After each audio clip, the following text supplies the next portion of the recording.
Hey you guys, happy Saturday, May 23rd. We are down at the Skid Row Museum for their Walk of the Talk. You guys will hang around for a little bit. We're going to be honoring some of Skid Row's civic leaders, people that should be people we should know. So hopefully learn a little something along the walk about the community, about the people that live here, and about who they honor. We are on. I think they're running a little pinch late, but that's all right. I feel like every time I get somewhere early, people are late, but that's all right. Hey, Tony. Welcome to the Netherlands.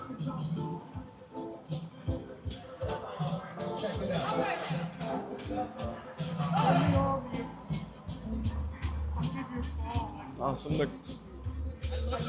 crowd is kind of picking up.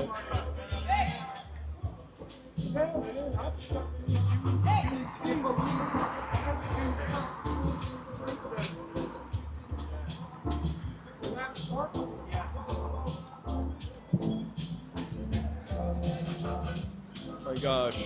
Make sure you get a little sleep. Hey, Fiona. Hey, Infinite Fried Chicken. Hey. I might show this a couple times, but this is what we're doing right today, just so you understand.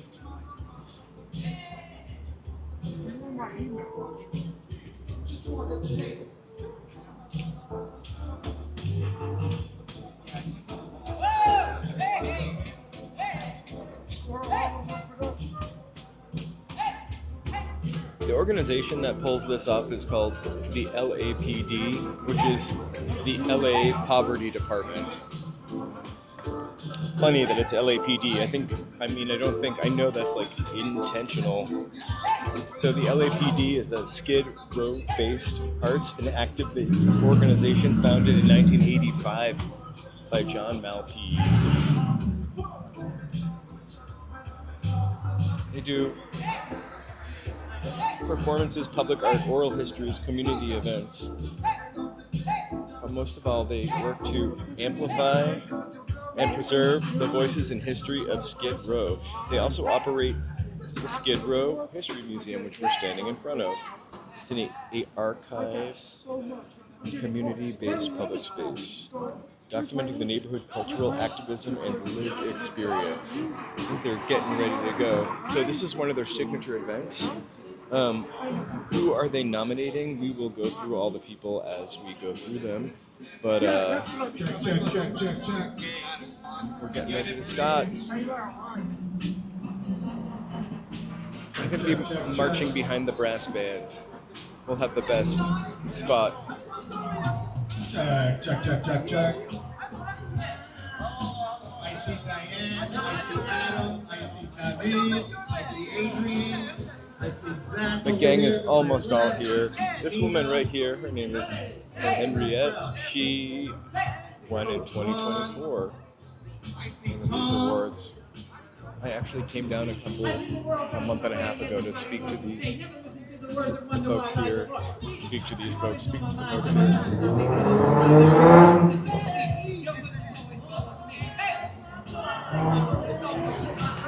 So one of the nominees that we're going to see today, we actually, a couple Thursdays ago, we caught a performance by them, by their group.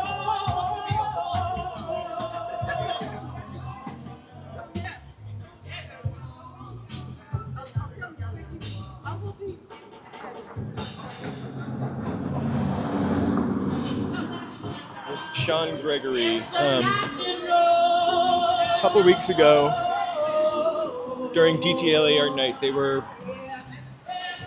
doing an art performance in front of the Grand Market, LA Can. I don't know if you guys remembered that.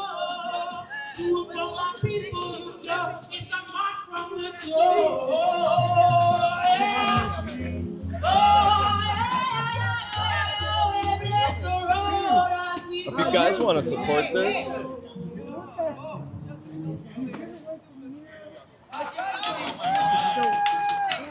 There's a link right there. You can't click it.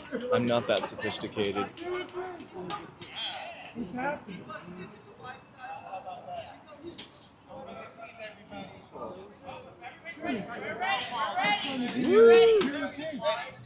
They talk me into doing it in the park.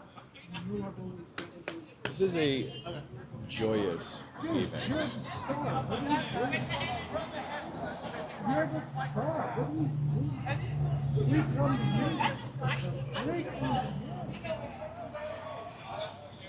you. Yeah. I had to talk to him. I want to talk to you. I need all the help I can get. I'm doing Gladys Park. I can't. They talk me into it. There are a bunch of organizations that are involved in this, and some of them do definitely support low-income residents.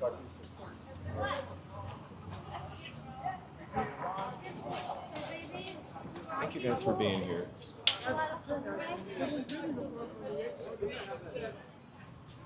They were giving to me on the Friday. Yeah, it's a Thursday. But listen to this. It was so early, and it's over so early. Tempted to sneak a better view. Yeah, Absolutely. And supporting artists. but they talked me into doing the book.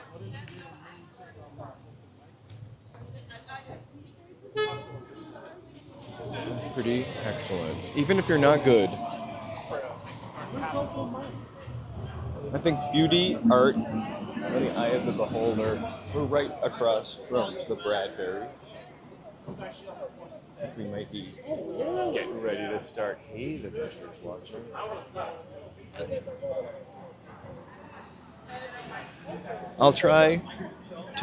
We'll try not to get blown out by the brass band.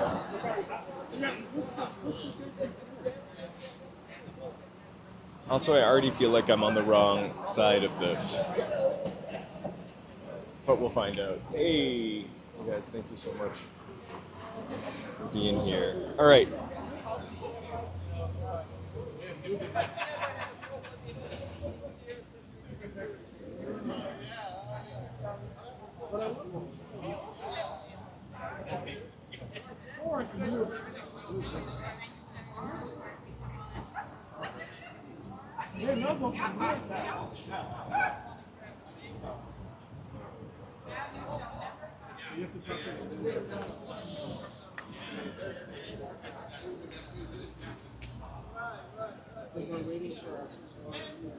Guys, if you want to read about what we're doing here or the organization, here's a little information. Sorry, it's a little hard to read over the...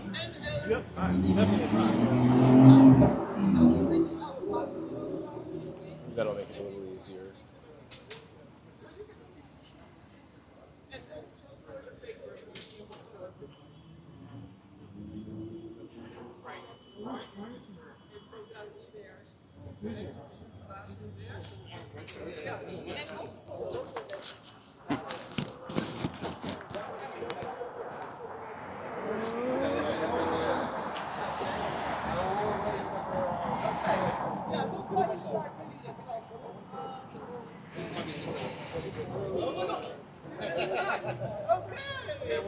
I'm just trying to make sure that we...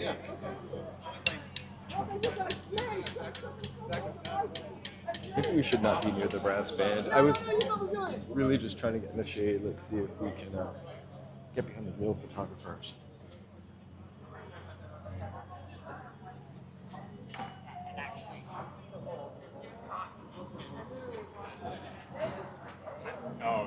Ladies and gentlemen, we're going to start Walk the Talk. And here is the top shelf brass band. It's gonna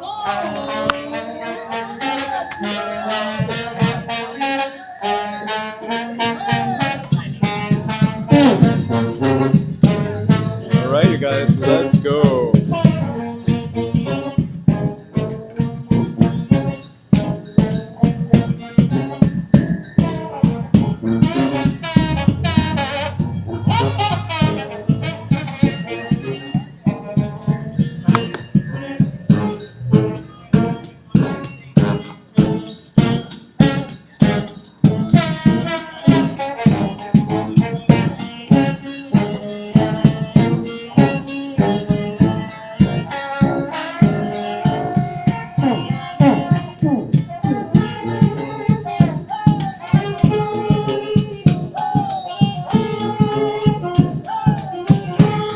guys.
The people we're honoring today, little information is about them in the description of the channel. Also, you can check out the second link.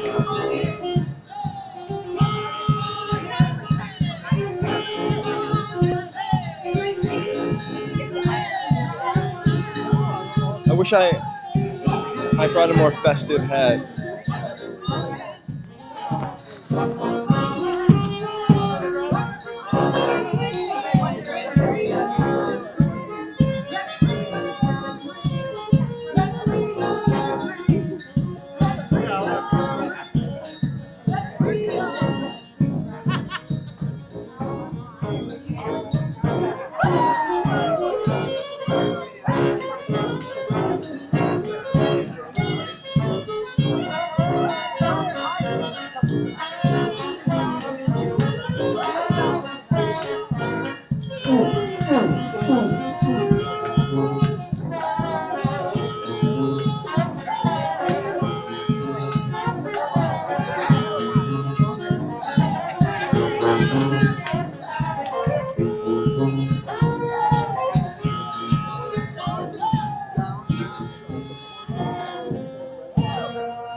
They're going to keep themselves on the sidewalk, and that's what pretty much happens. But they're going to keep everybody who doesn't have their own bus on the sidewalk also.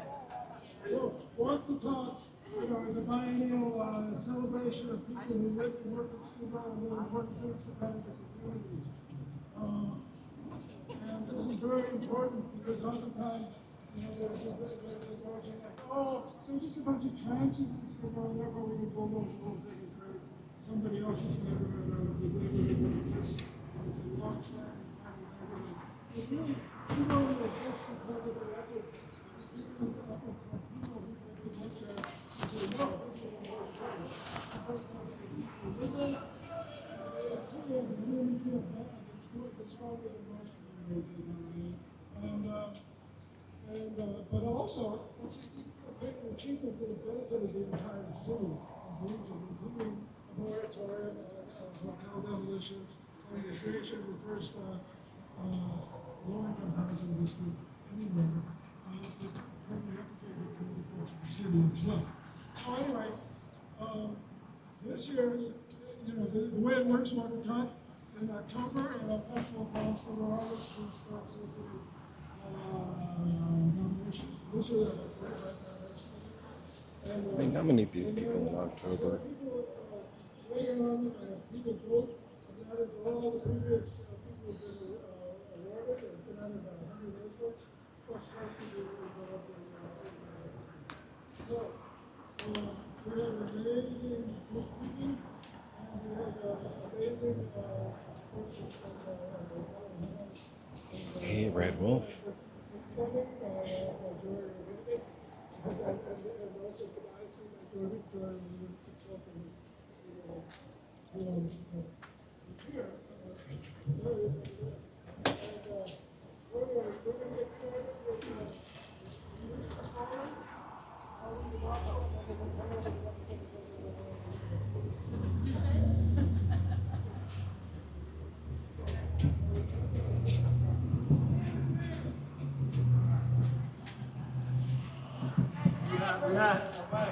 I'm a homeless advocate, and I volunteer at different food banks. I worked for Pico Union Project for 2 years, and now 2 years filled with love. I haven't been able to volunteer much in the last 2 months because, I'm dealing with illnesses and that phone and not being able to do any social media. I'm on my 44th phone. So I was all alone for the holidays, and with the walls falling down and puddles everywhere on the floor because the woman's bathroom upstairs was leaking. So I started to clean up the puddles, and suddenly, crash, bang! The wall in my bathroom, which is full of bling, came crashing down. I was picking up all these elephant legs and crystals and putting them together. And the Japanese believe that when you put things back together, they're better than they were before. Because now it's something original. And I like that. I have been awoken to be beautifully broken, and I am what I am. And I make no apology. I grew up in the foreign part of Palm Beach area where all the workers live. My mother and father were chefs. I worked with them when I was 14 at the Fontainebleau Hotel. Using my older brother's ID, I made salads. Customers would pay $20. I said, "Mom, why are they paying extravagant?" She said, "Look at the beauty that you provide. Look at the colors. It's a rainbow." that empowerment me to believe that presentation leads to love. My parents used to work, and usually worked at the schools my brother and I went to. And people would always tell him, "You're young, you're fired. You have to lead with your face." And that called him kid of every school. I was reading at a very early age, and everybody always said, "You're so smart. You can do anything you want to be." And when you hear that, you start to believe it.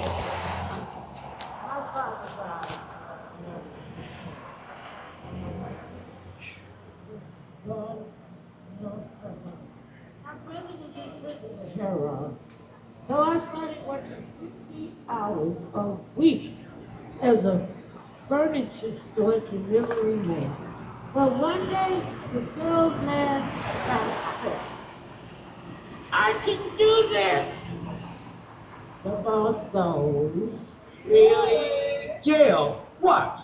And I had more sales that day than he ever had. I could talk to the customers because I grew up there. Tell me, what do you need? Well, we can finance it. Get you a whole house, not just one expensive item. People loved me. I became a full-time salesman.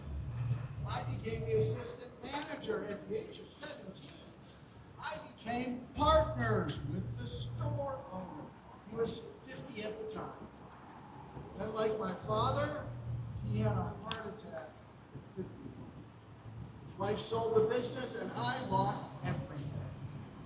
I saw an ad in a magazine that said, see All 50 states. Travel, sell magazines. I applied. I became a leader. They gave me 25 kids to supervise. They gave the kids a script. You had to knock on the door. I need a contest to win a trip to Hawaii. I said, don't ever read a script, never. Tell your true life story. I was abused by my father. I was abused by my uncle. My mother threw me out on the street because I am gay. Tell your stories. Then give them a great deal. We're not gonna come to those rich people. Hey, we're gonna come to a warm place where the people open the door and they give you a drink and then they buy your random business. Just like with the furniture store, my team was #1 in sales. We never followed the script.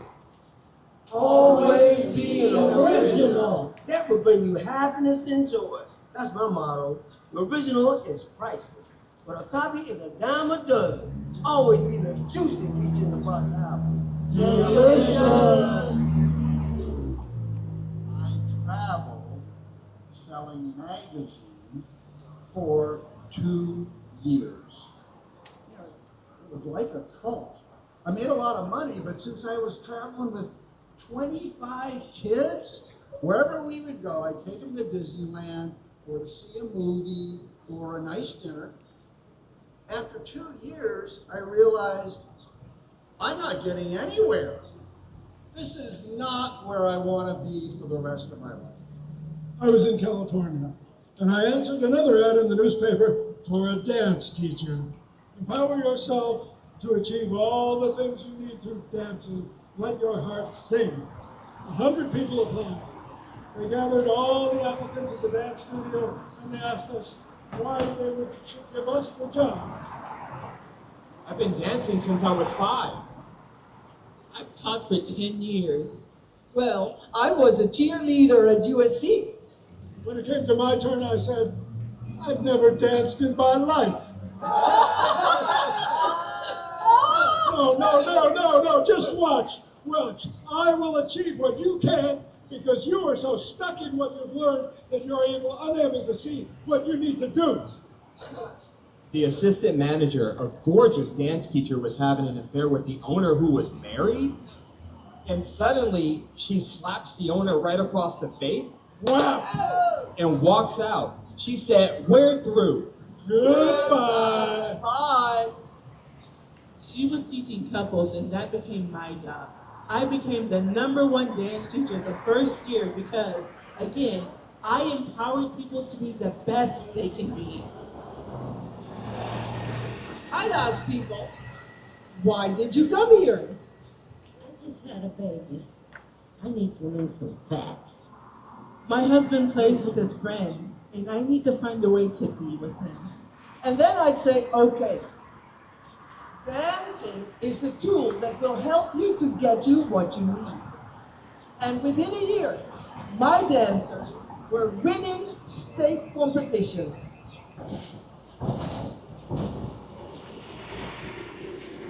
Oh, I had my own interior design firm with my husband, Gary. Neither one of us had degrees. We competed against all the architects in Pasadena, San Marino, and we would do things none of the architects would do. Like turn a 3-bedroom into a 1-bedroom, and in the middle of the master bedroom, we would have a jacuzzi. And turn the other rooms into his and hers dressing room. My stuff always so. But when the new people moved into San Marino and Pasadena, they cut down all the trees and they put concrete around everything. And they wanted everything cheap, cheap, cheap.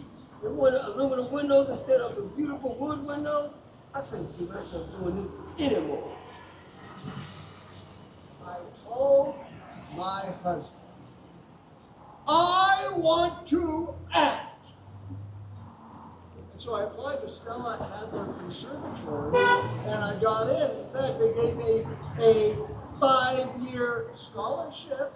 So, goodbye, architectural world. Hello, Hollywood. Yeah, I worked with Mark Ruffalo, and together we originated the Orpheus Theater Group. And we directed, performed, and produced 25 plays. Then I became a manager, representing the people that I knew in my theater company. I did that for 23 years, and then my husband of 30 years died. I was filled with tears and fears, and I became sick because I was doing his job and my job. And after 23 years, I lost the business. Because some people who I hired to build a new website called all my clients and they said, I just got out of the drug Yeah, he escaped. So if he calls, we'll just be nice. We support it because it's really going through some very hard times. I didn't find this out until after they had taken everything from me and then moved on. That was my reason to believe in everything a season and a reason to be. I couldn't understand what happened to me, but I knew I needed to be a lot of it. I applied for my SSI disability. They denied me wrongfully because I walked in. I always wanted to show strength. I found out later that walking in without crutches or somebody walking you in is a red flag for a denial. By now, I was on the streets. I was in and out of crash camps for over a year because I couldn't qualify for any government assistance because I had made too much money in the past. I applied for GR, and again, I was creative. I said, look, listen, I'm not an addict, but let me go to this place in Long Beach that houses addicts. So that program led me to the Russ Hotel, and I had the whole day to myself, just doing all the things I love to do, like writing poetry. And the Russ Hotel led me to my current SRO housing. Skid Row wasn't working for me. Because when you're hanging around addicts and people who have been abused and they don't know how to love, it kills all your dreams. These people will turn on you for the next fix. And you can't take it personally because they would stab their mother in the back. But then I discovered LAPD and UVP and all the places that love creativity and to bring it to our community.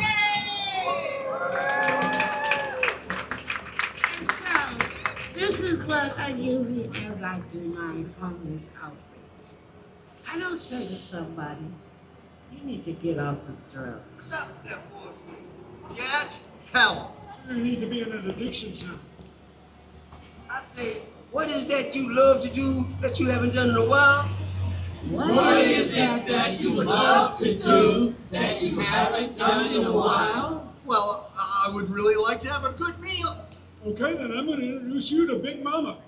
And Big Mama will start cooking for you and get you to volunteer with her, and now you're eating good, beautiful, nutritious, delicious meals every day. And you're building a community that says, I love you. You're beautiful. So now you can leave your addictions. You can leave your old friends because you got something to replace it with. If it's singing, I'll bring you to UVP. If it's theater, I'll bring you to LAPD. Empowerment to do what you love with those who love you, and the power of a spiritual community leads us to our humanity and to believe we can be what we need. So, my advocacy is simply to get to do what you love. I always lead with love. I get together with the people that I love, and we create things in that love that makes the Skid Row a better, more beautiful place. One of the places that I absolutely love is the LAPD Theater Community Company, which I'm a part of, along with the Skid Row History Museum, because our theater projects always find ways to inflame us, to have the power to empower our heart to believe that we can conceive and achieve whatever we want. Love, love, love, love, power, empower, believe, conceive, achieve. Yay! Iron is on the phone! Give him a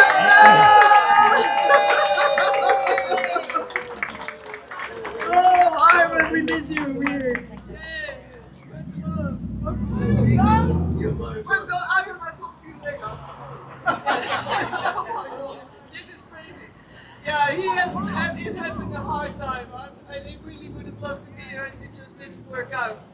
We'll show him the movie. And we'll do it again, especially for him later on.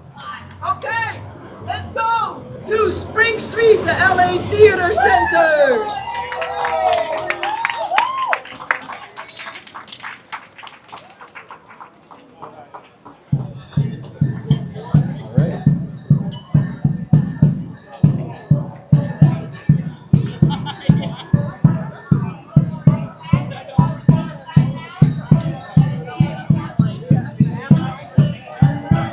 Gotta find my little shady spot.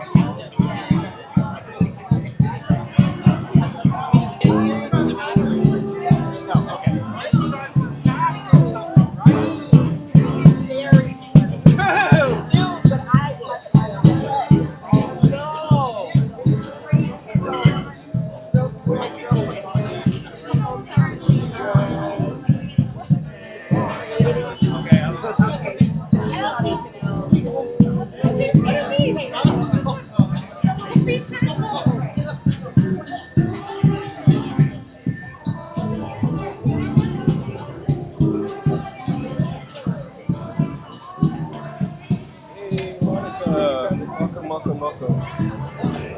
Welcome everybody.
I think I misused the word memorial when I originally titled this.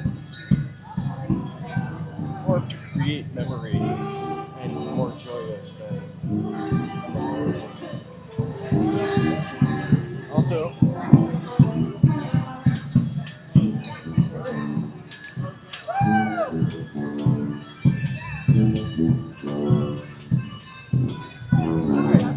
we're passing the Ronald Reagan building.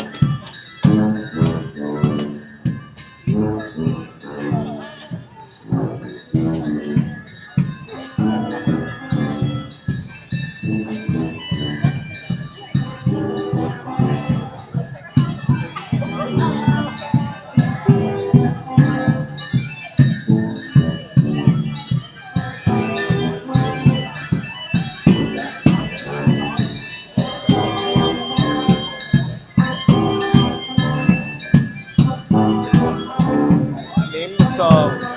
Win.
It's fun. If you guys could read about what we're doing, that second link, biannual month.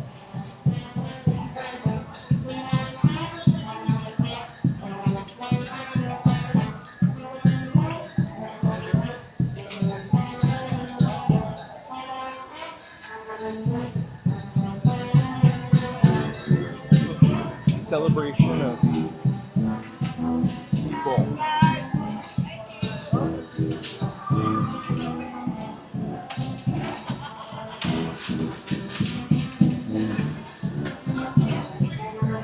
And we love art, so we love art and people.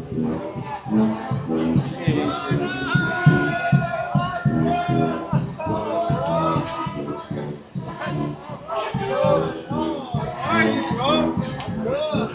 And they're playing my song, so it's even more perfect. Woo! I forgot I've got my cord in.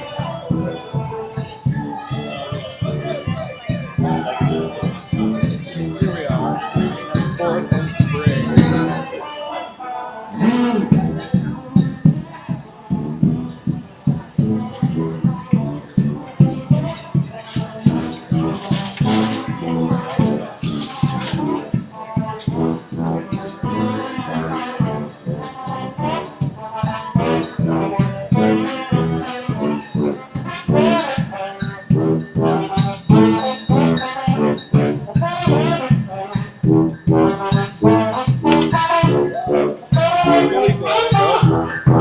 Glad I don't have to carry a tripod around.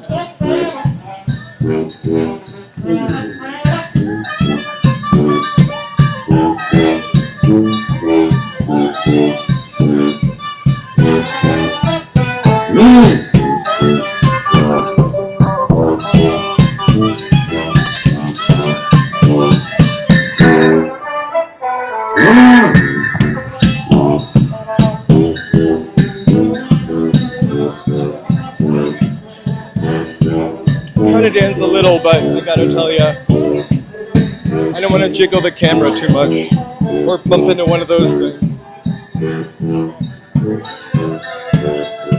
Am I too close to the tuba? You know I love a tuba or a French horn.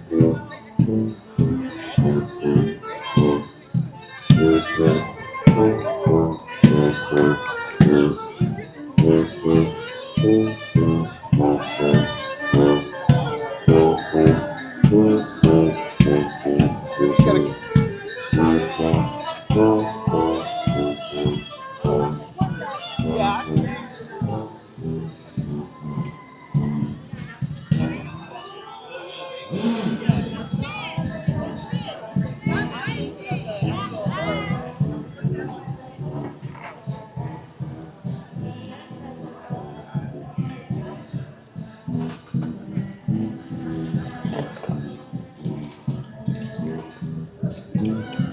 I know, if I had to carry a tripod and saw someone like me walking around with this 1 pound thing,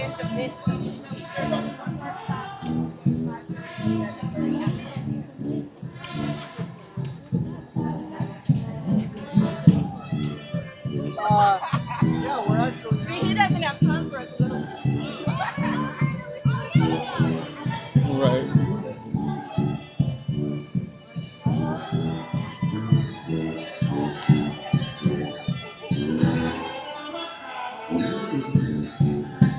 Guys, thank you so much for being here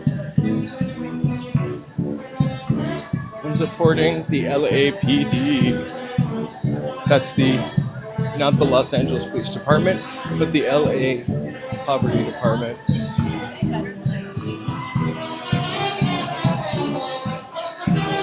I somehow want an espresso. I guess so. Hey, Chip.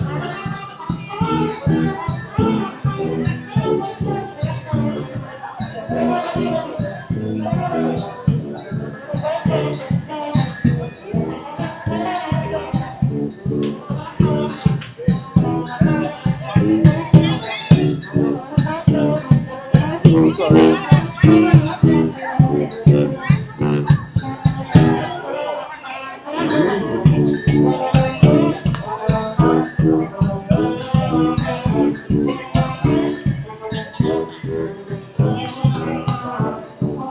Hey, vacation. Thanks for being here. Thanks for watching.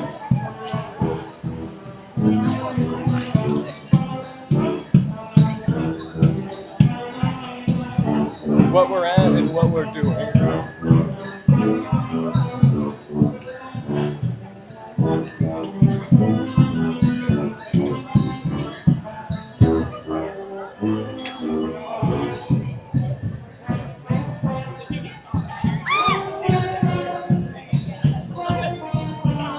That was a fun screen.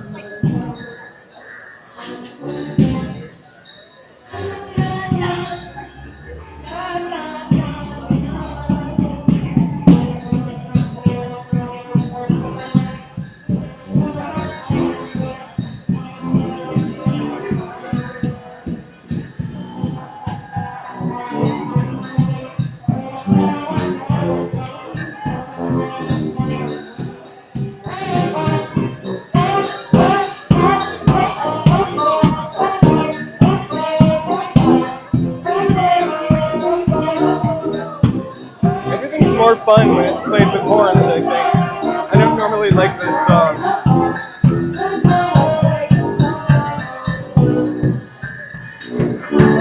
Our first stop.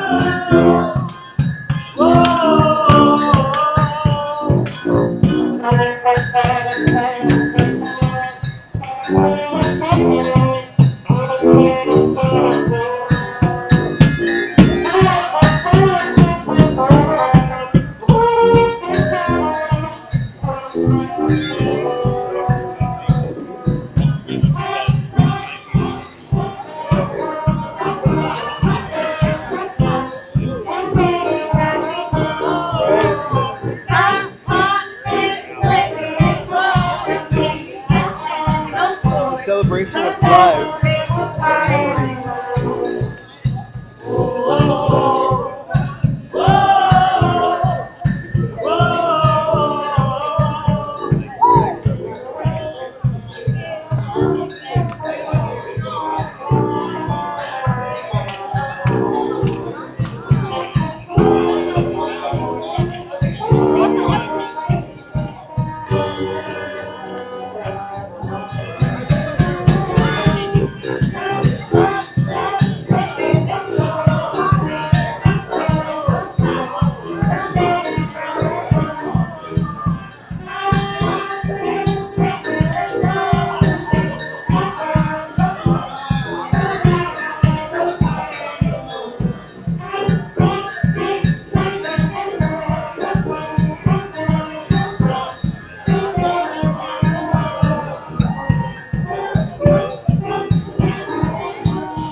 The brass band makes me love all of these songs way more.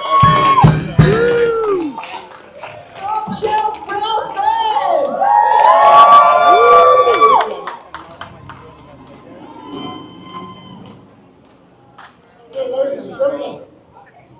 So it is. Oops, I just walked into something.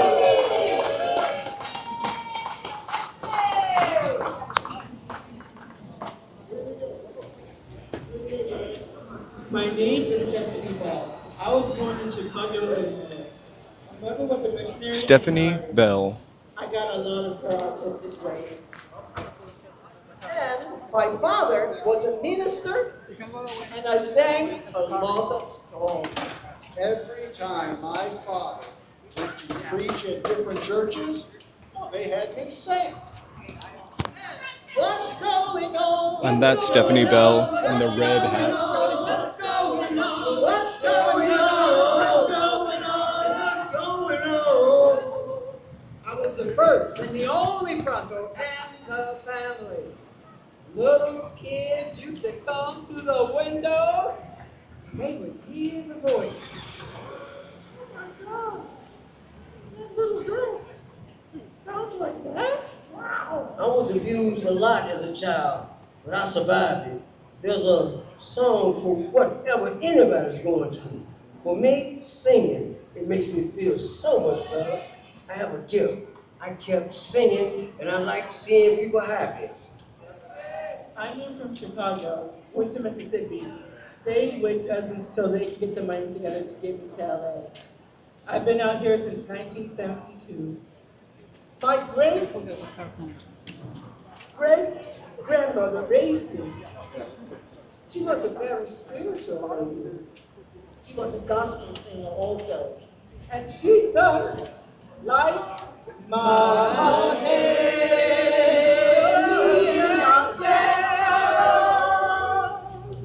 So from the age of 9 all the way up, she taught me every song in the book.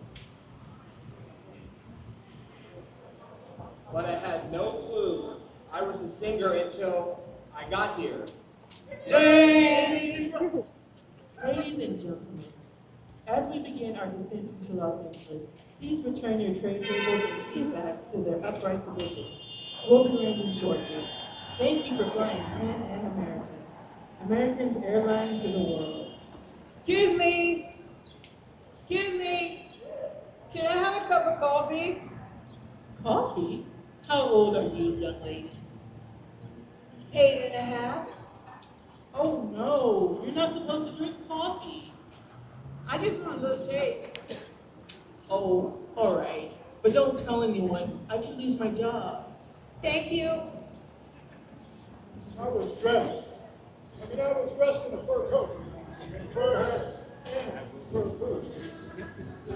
Just my stepsister tucked away the teeth, first class. They got me here to California and to my Charlie's Angels, my great-great-grandmother, my great aunt, and my mother. My mother and I used to go to Grand Central Market every weekend. That's the only place we get our fruits and vegetables from.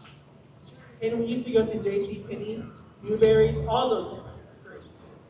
I never thought I would move down here or be a part of living down here. But I tried to commit suicide when I was 12 years old. I took my great-grandmother's pills, her heart pills, because I didn't feel loved. I felt like I wasn't all by myself. I went to John Burroughs, Los Angeles High, and Wilshire Press, and I sang for all of my graduations. I sung. Everything must change. At the Dorothy Chandler for my graduation in 1981. After that, I wrote poetry. I played with the keys and sounds, a little guitar, a little flute. I was a very entertaining young lady.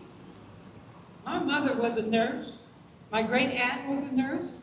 And other aunts and so on was nurses. I became a private duty nurse. I worked for 2 movie stars at the age of 23. I went into my drug addiction, alcohol, in the streets for over 7.5 years. My mother prayed for me.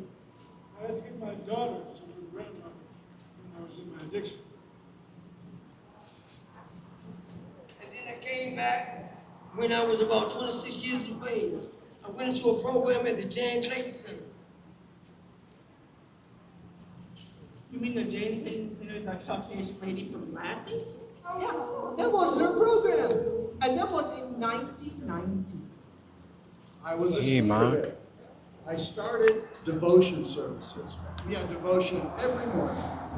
God gave that to me so that everybody could have a peaceful and a blessed day. Ring, ring. Hello? Stephanie, where are you going after you graduate? Oh, I haven't the slightest idea. Come downtown. Downtown. What? I'm downtown. Well, where? San Julian. Oh, I ain't coming downtown to San Julian. I know all about San Julian. Huh. The sober living I lived in is called the Angela Inn. And it used to be a convent home. Back in the 70s. So I moved in. I became a sponsor down here, and I worked for the Weingarten Center and Homeless School. And I was a cook down there.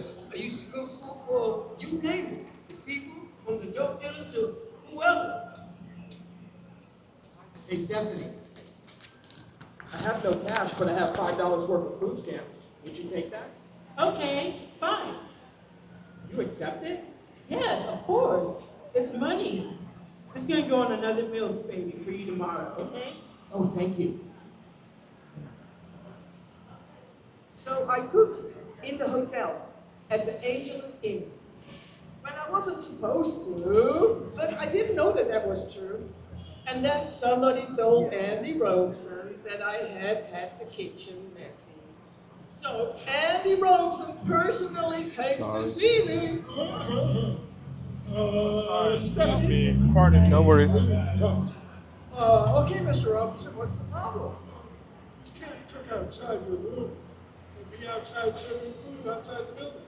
Oh, but the people that work for SRO, well, they're buying my food. You know, okay, like Rodney, Mr. Johnson, the security guards, they're all buying my food. Yeah, well, you can't do that. Okay, no problem, I'll stop. Oh, no. You make the best food. You're not going to cook ever again? No, I'm sorry. I was fired.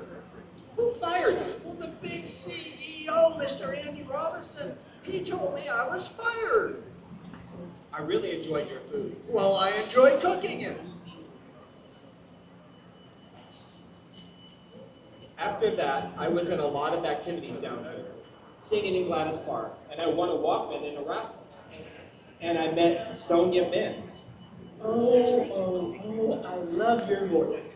We need you. Who need me? LAPD. They don't need me because I don't need them, okay? No, not that LAPD. It's a theater company. I never heard of LAPD or theater down here, but I was introduced to Giovanni Malpede, and the first play we did was Still in War with Otis Rogers right here at the LA Theater Center. I've been with John ever since. So, January 1996 is when I joined LAPD. Everyone from LAPD, I loved them. And they loved me. And it was a lot of fun. I stayed for a little while, but then I moved on. I worked for H&R Block doing taxes for 4.5 years. And I worked in the audience, participated in all the little shows that you used to see on TV. I got to meet Bill Cosby and Carter. I sang for her. Got to meet Vicki Lawrence and Lee Graham. I sang for her, but I was pregnant. And my son is the first and original SRO baby from down here. Junior! He was peppered. I mean, everybody loved him. And still do. Stephanie. And I have 3 kids.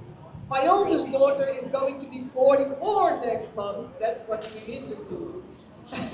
And I have a 36-year-old daughter who is a nurse in San Diego and a little botanist. I'm a grandmother of 5 grandkids and a great-grandmother of 1 great-grandchild.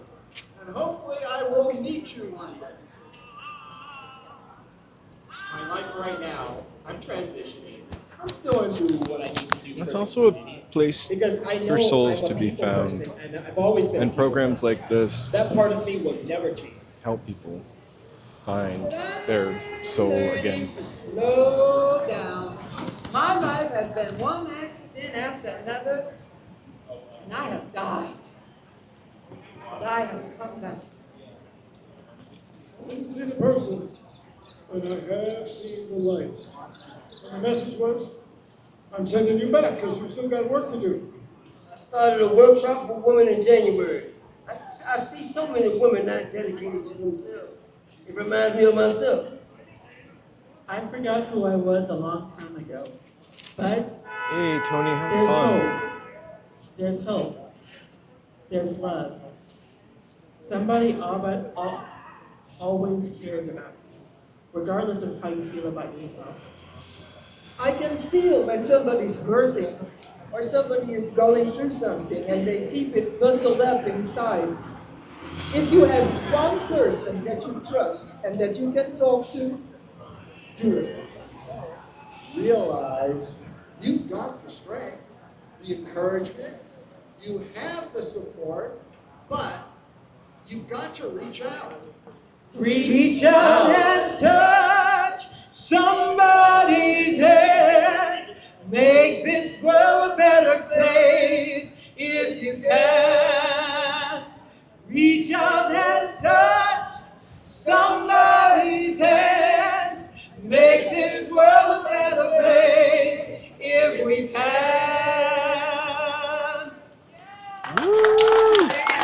Whatever's in my heart, I like to let it out because if I don't let it go and let it fly or let it flow, it's going to hurt me more because I'm carrying that burden.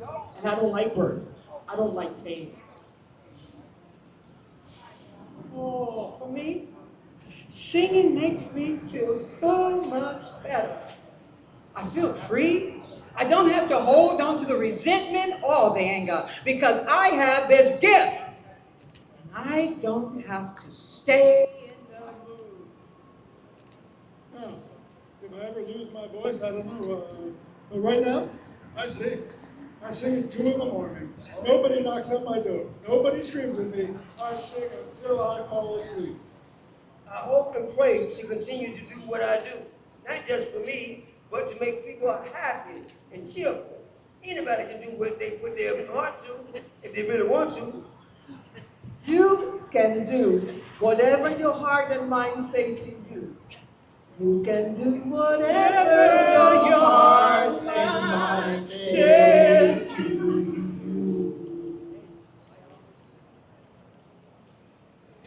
That's it, y'all.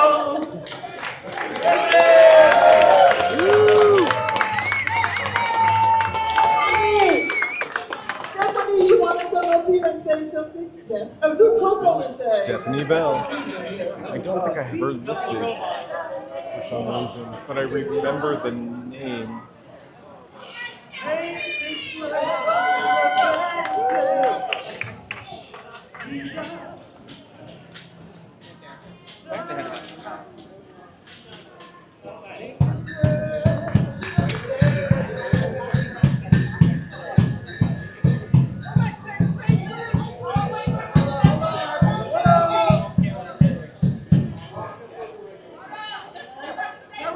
Please continue walking, regular people. She's gonna say something. Can you guys hear me?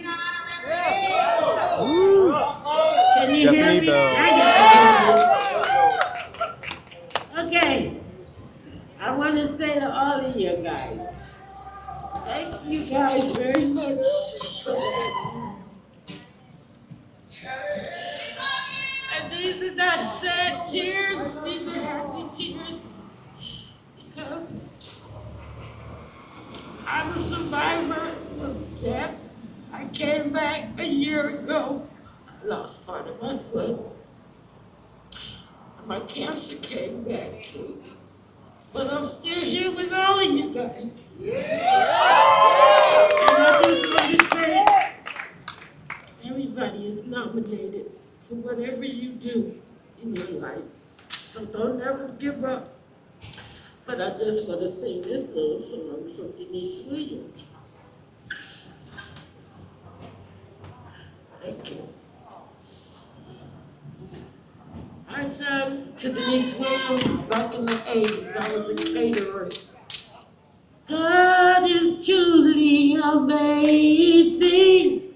God is truly amazing. Thank you.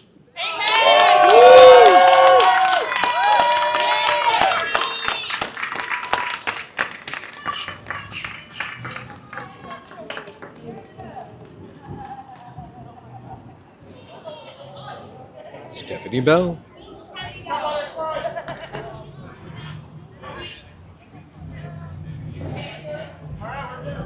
Oh, that was pretty touching.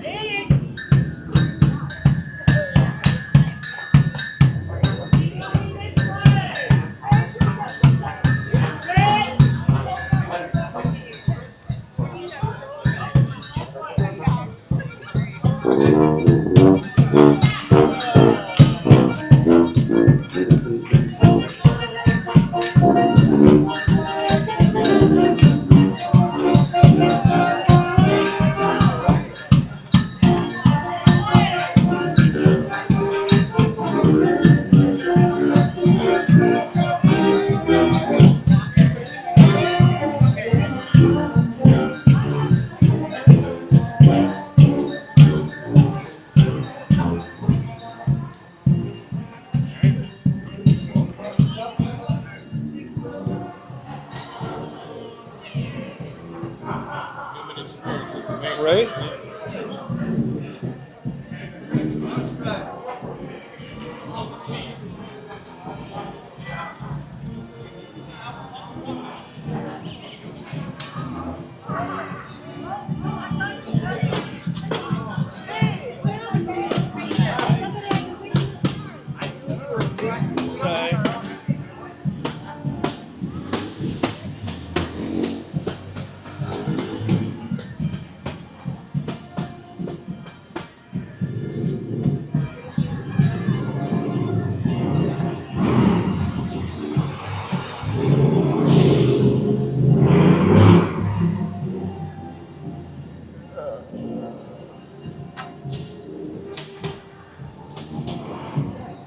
Just saying.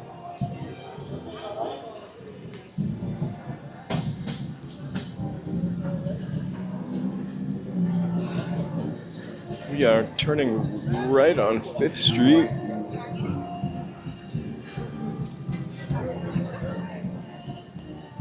Hey, Jay, how you doing?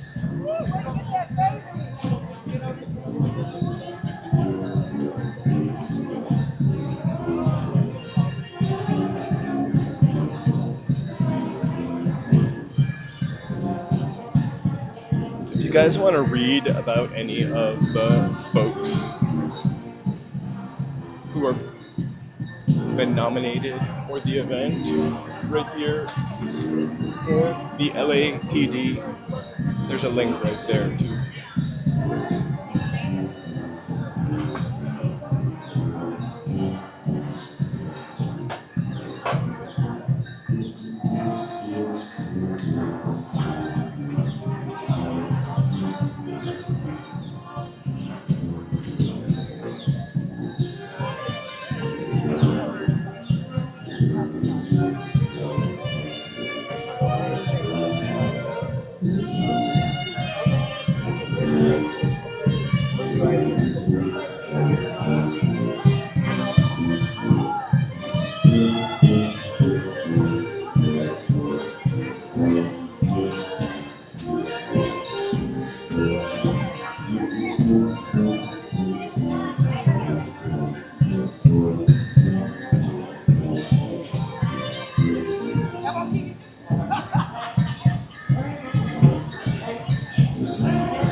We are at 5th and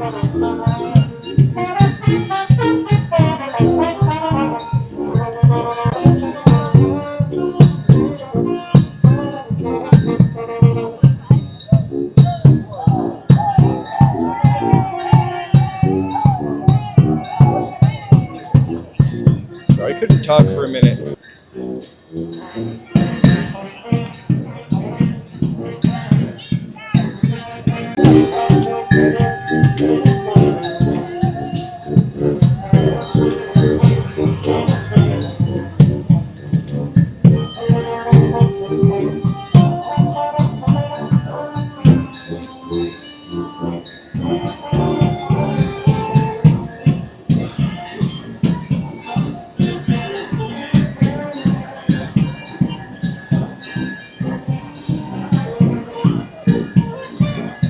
Just for a second.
Hey, Sunset. Hey, you guys.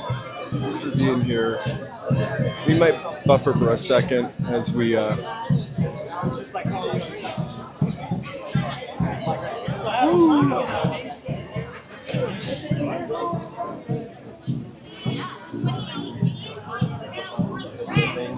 Sorry, poor guy.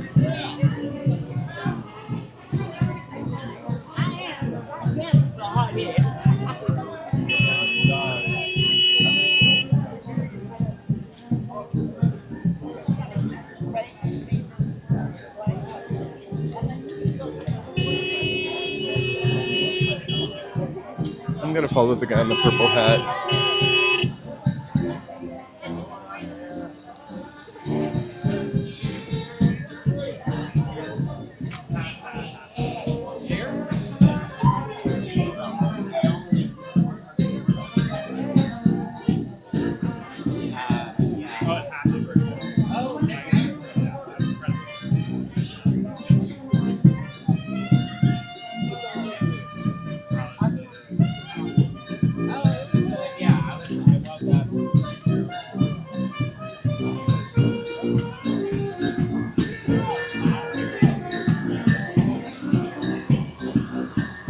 Sorry for the buffering. Look at at that old firehouse on the left, sorry.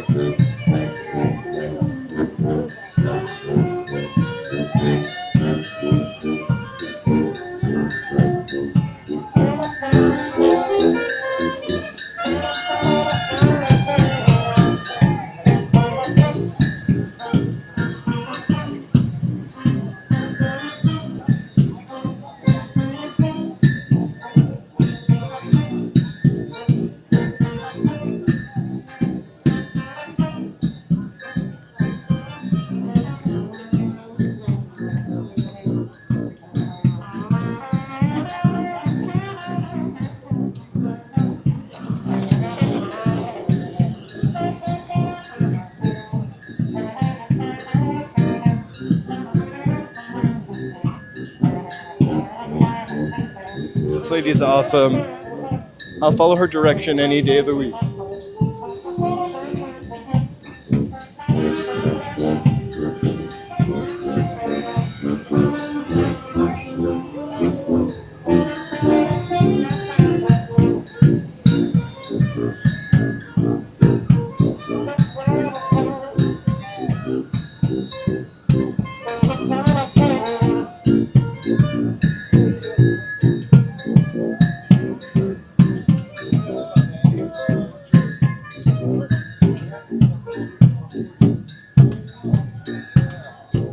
Right?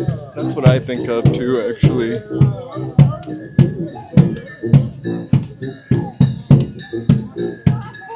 But also, community.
Thank you for being here.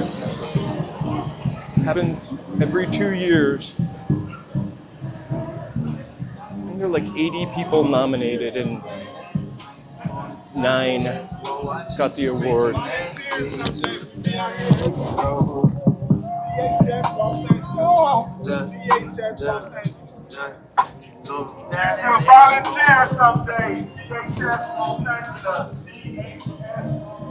Volunteer someday at DHS Los Angeles. We're about to go.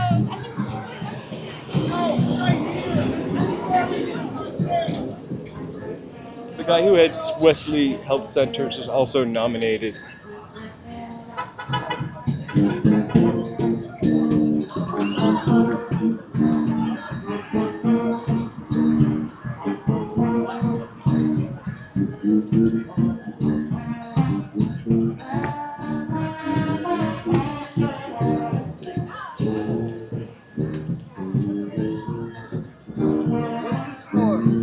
It's for the walk the talk for Skid Row. They nominate people and then they go to blocks and talk about them. It's kind of cool. Take care.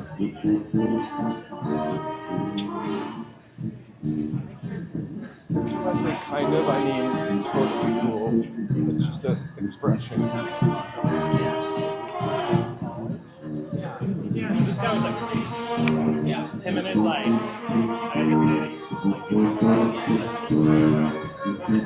This is what we're doing just in case you're wondering.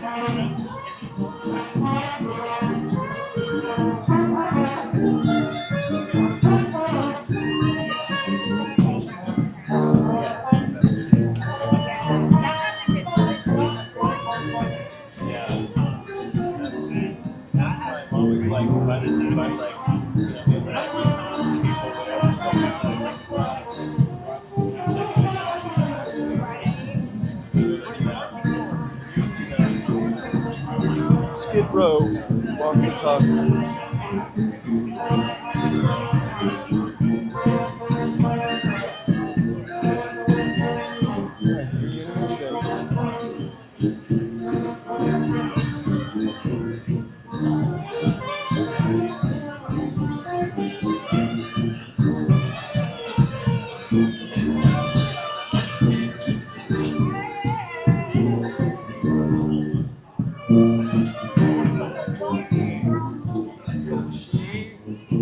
Got some energy. I love it.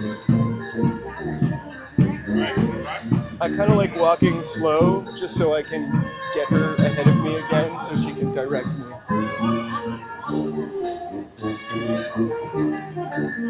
Thank you so much for being here.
Whatever with that lady.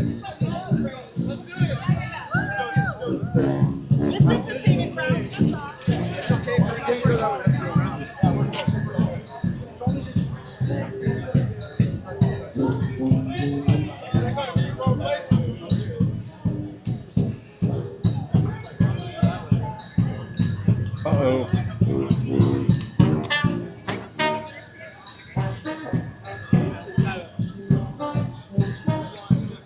That's my jam.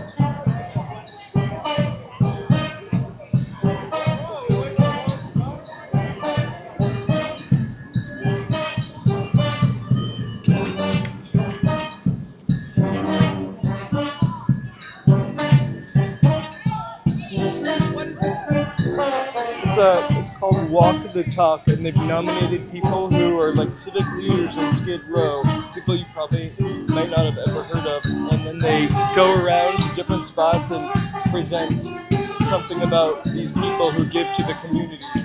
It's kind of touching, really. Have a good day.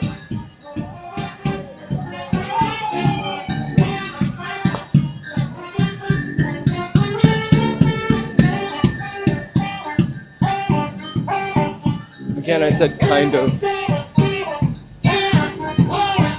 Yeah.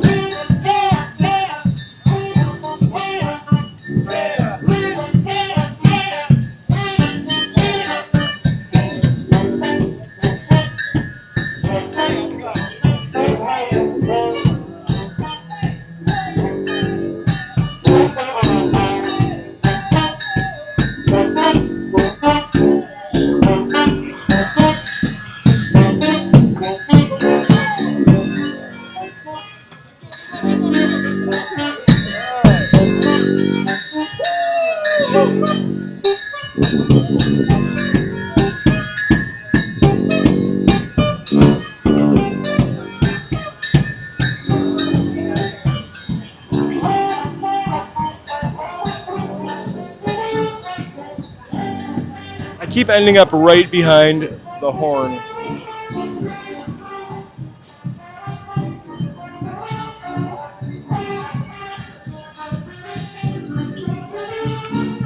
Yeah. I'll get copyright strike for that later, maybe.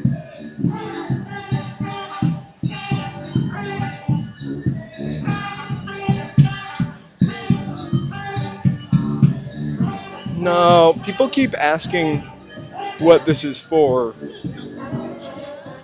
And because I wanted to so succinctly tell you guys, I feel like I'm a good person to explain.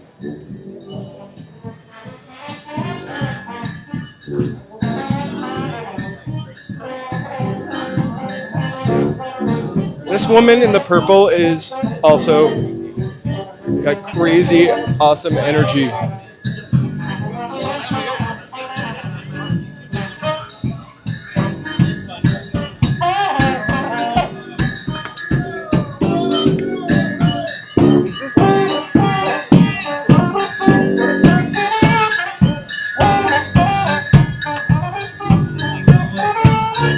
Yeah.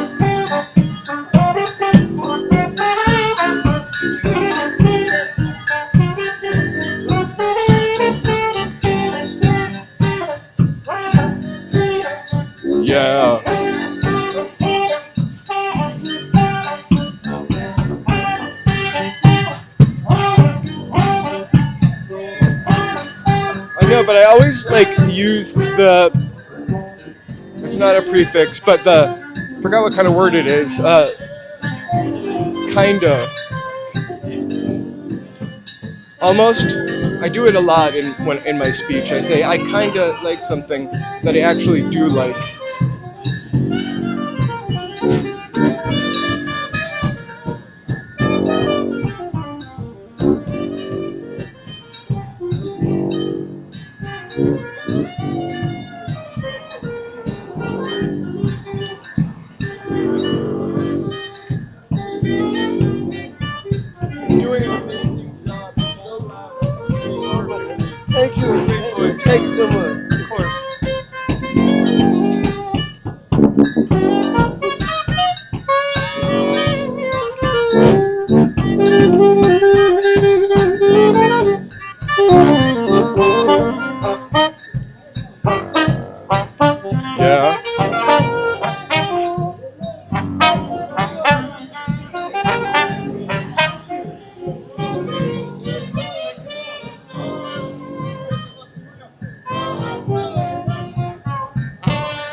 especially if you know that nigga walk the talk.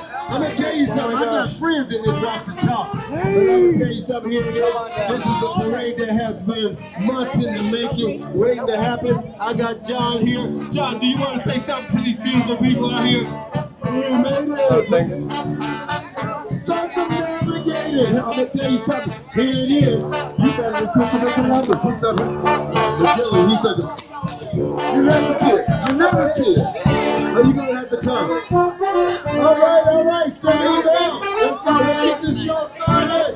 Walk the talk right here on Quincy San Pedro, right outside of the Wesley Center. Let me tell you something. This center right here, it exists because. Can I take one of these? Thank you so much. And if you really want to know about it, I was here before this thing started. Before this thing started. Frost fans, everybody reading. They have been working for like a month. Woo! You guys, thank you so much. Okay, awesome. I wanted to make sure I mentioned it. I feel like everyone who is carrying banners, which 6 of you right now, I need to be so you hear me checking in with you all the time. Thank you. So good to see you. And that's a hat I need, Joe. That's a little cooler than my Dora the Explorer hat. So there you go. Exactly. Very much. All right. Go to the Kite Festival. Yes. We're doing a lot of Stop the Gondola kind of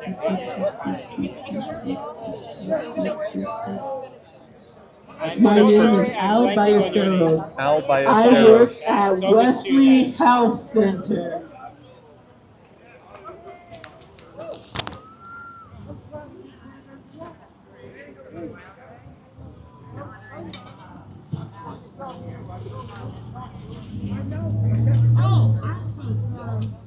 I am the Chief Executive Officer. Been there for 23 years, since 2003.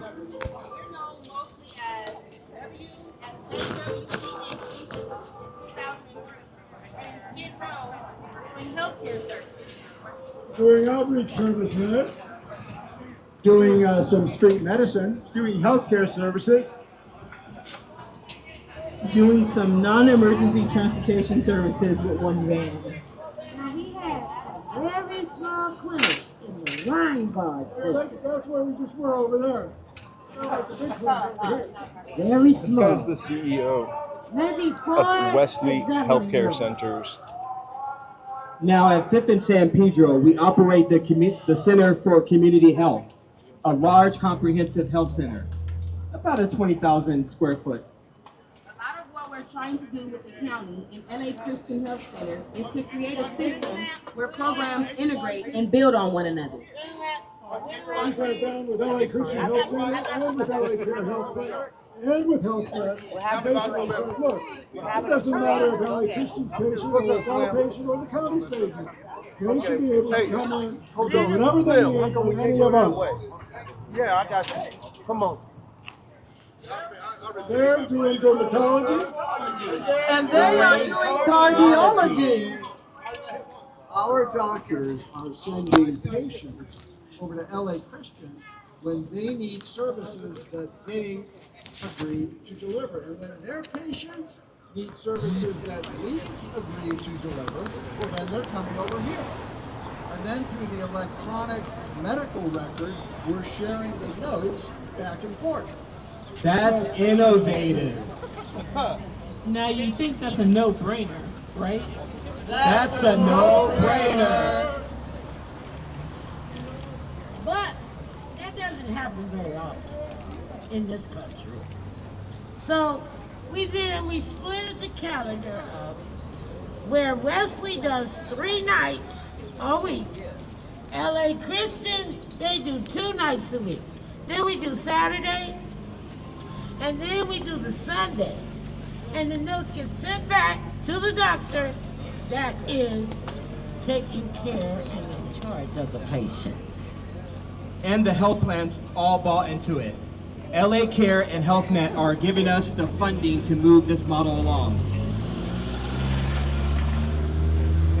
Now, the new administration in Washington has come in and said, We need to save money in Medicaid and Medicare to the tune of $1 trillion over 10 years. $100 billion a year. Yeah, so Washington is saying that in the next year, you need to prove twice a year that you're looking for work, that you're going for school, that you have an internship in order to be recertified. Yeah, many of the unhoused people are on Medicaid. We're going to see people fall off of Medicaid. Where are you going to get mailed their recertification packets twice a year? Are there enough eligibility workers to help them fill out their packets? Submit the packets. They don't exist. It's not going to be a pretty scene. People ask me, the Washington cuts, the California cuts, the county cuts. It's like we're living in an environment of cuts right now. But when you've been in this work for a long time, 25 to 30 years like I've been, there's ups and there's downs. I've seen this circle many times, but it's going to come up again. And when it comes up, we need to be ready as a community to say, this is what we think works. And we need to be ready as a group to take folks at the federal level, the state level, the county level onto it, and show them what's built and how these things are linked together. So 5th and San Pedro is our main clinic, and we're building a wellness center in the back of that clinic where folks can come in and drop in during the daytime and charge their cell phones, get some sustenance, have access to groups. And on the second floor there, we're building 38 beds of detox and residential substance abuse treatment services. And right around the corner over there, we've acquired the Emmanuel Baptist Church. We're working on it. We're going to turn it into a safe landing. We've been running the safe landing at the Cecil Hotel. And that is 25 recliners, baby, kind of back to back. And those chairs are always full. So people drop in, they stay for 2-3 days, go back out, come back in. Folks drop in there on the weekends, in the middle of the night, because they need a place to lay their head, they need a place to sleep something off. Wash their clothes, take a shower, something to drink, something to eat. No barrier, no forms to fill out, none. You don't have to have an ID. They'll take you a picture of you, just so we know who you are, so that you can come back in. Then they can get you into housing. So in the first year, we had 1,500 instances of an individual coming in and asking for a chair. So in my opinion, it's actually one of the most successful programs that we've ever run. Woo. Now, when I describe the program to people, I say, well, it's a chair, it's in the lobby of the hotel. Just like that.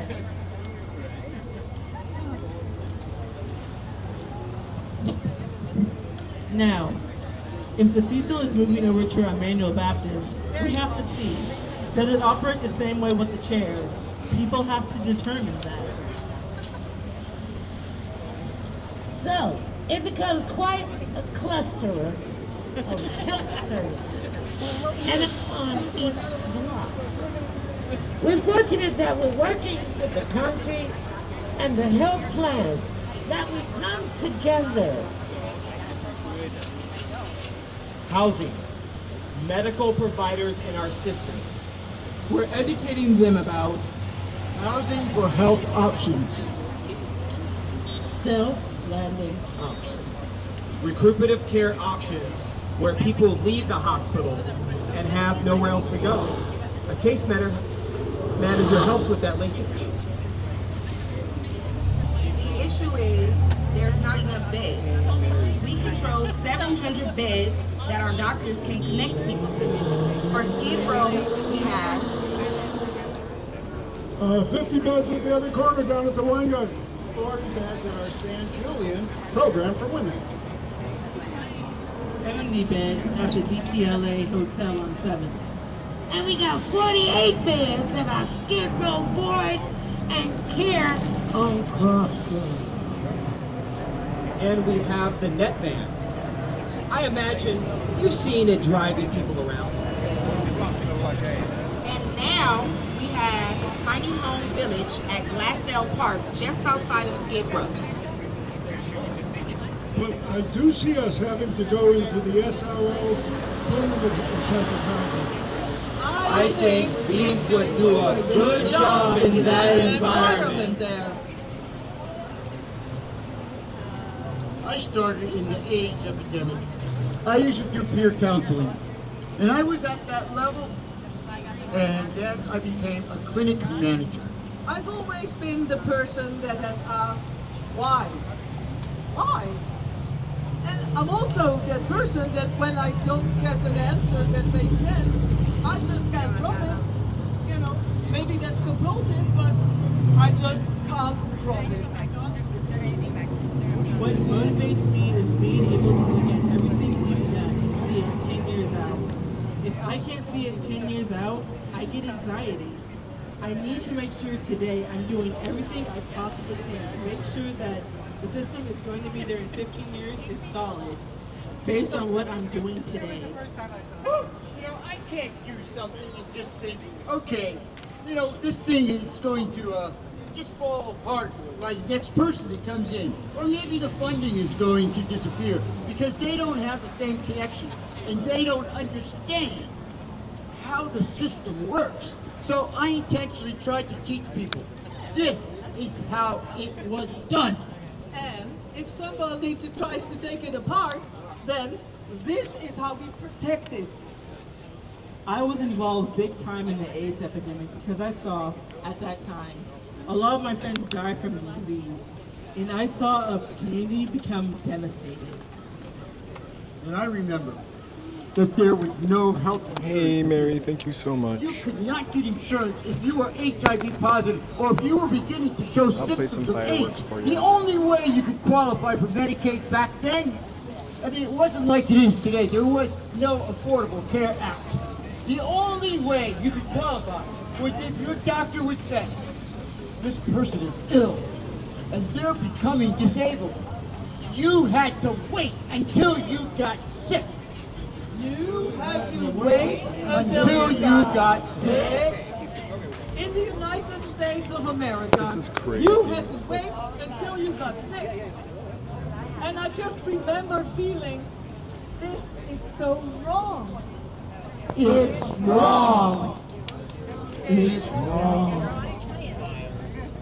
And I thought, I'm going to work as hard as I can for the rest of my life to change these things.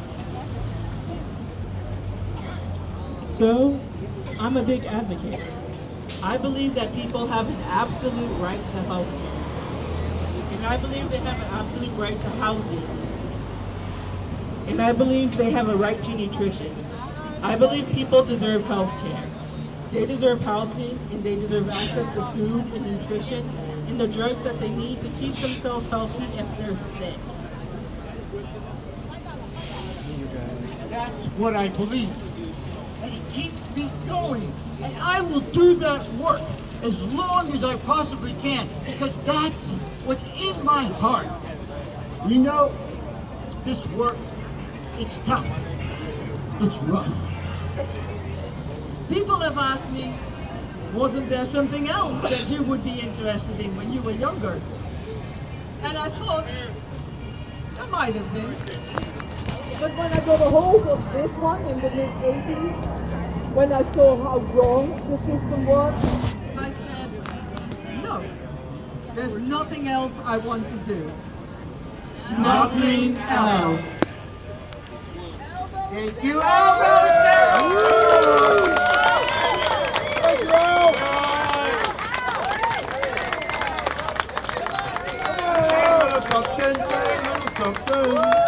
I don't know what to say except thank you very much. Wow, I'm speechless. I'm speechless, but you know what? Standing here with all of you today, just reinforces me that this is what we need to be doing, and you have my absolute commitment. I'm going to keep fighting for health care for people. I'm going to keep fighting for for housing and health care and drugs and nutrition as long as I possibly can. And I know for sure that we'll all be doing this together. So thank you very much. Thank you.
kind of expands.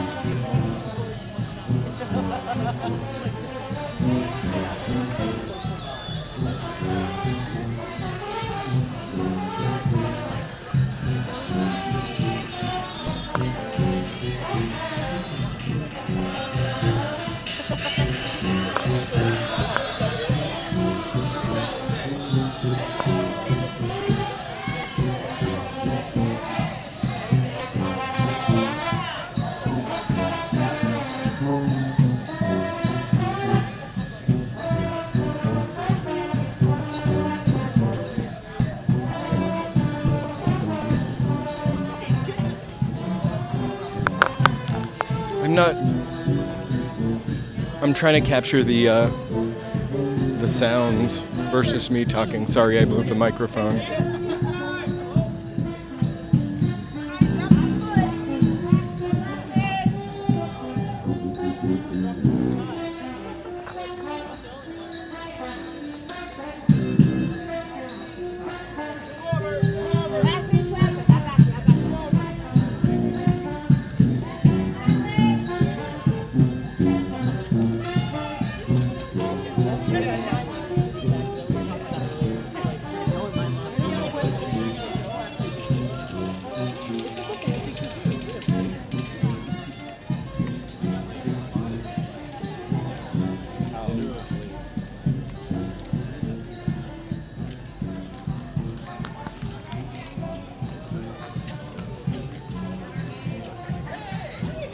Just falling back a little bit to get a shady moment.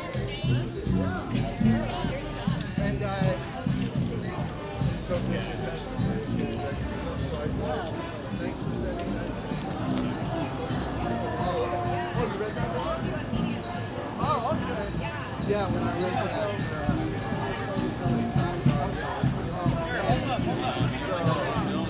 There's nothing subtle about it. It's got all the info in there.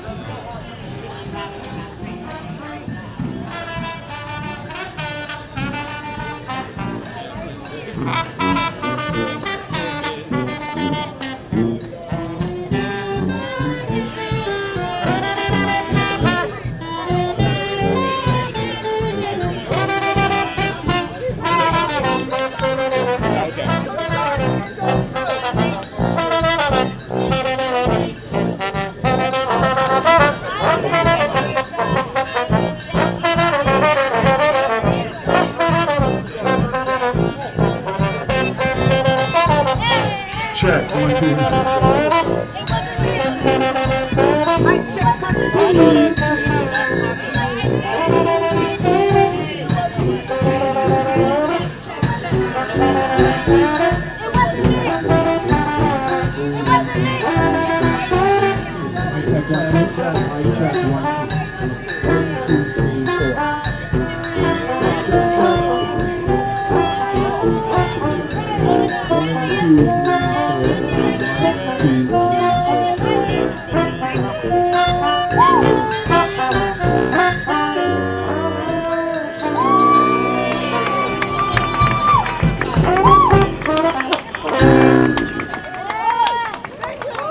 1, 2, 3, 4, 5, 6. 1, 2. 1, 2. Oh, 1, 2. Can everybody stay on this side of the street, please? Come a little closer, because as our stars, we need to make them pass by behind us. We want to make sure everybody is safe. Okay? So please stay on one side of the street. One side of the street. Watch out. That's right. Watch out.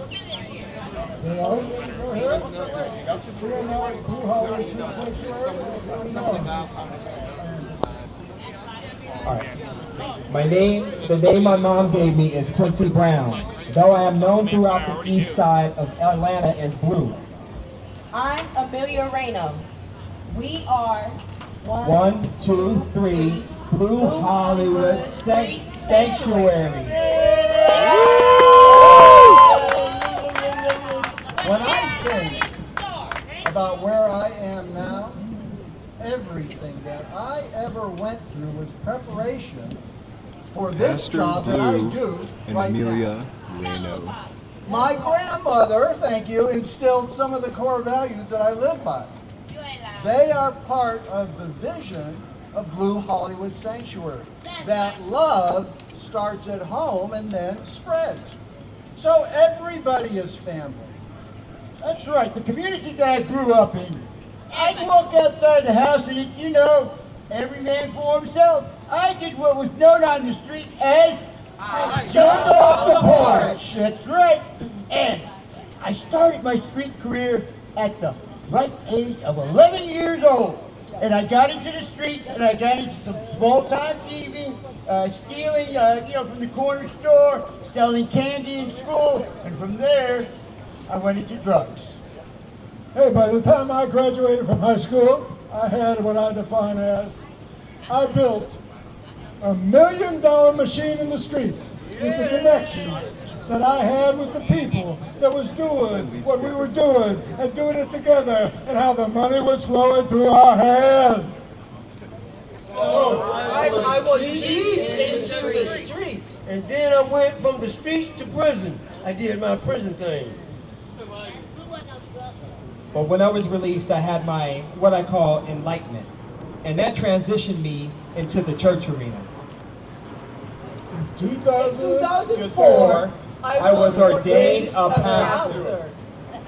I went through a lot. And I ended up coming here in 2018. Moved to Hollywood, right on Hollywood Boulevard. I was born in North Carolina. I left at 19. I went to school in Boston and started getting into the news industry there. I worked for the Boston Globe. And I moved to Minneapolis for a long time. I was working as a reporter there for the Minneapolis Star-Tribune. I started out as a sports reporter. Now I'm part of the No Olympics Coalition. Ultimately, I did blow up my life in 2018. I sold everything I owned. I split with my partner at the time, and I quit my job. I put everything I had in one bag and took a one-way flight to Mexico. And I ended up in Guatemala for a few months. At least for a few months. Sorry, I just ruined our video. I spent a lot of time studying some of the root causes of migration. And I became fluent in Spanish. I was in El Salvador when the pandemic happened.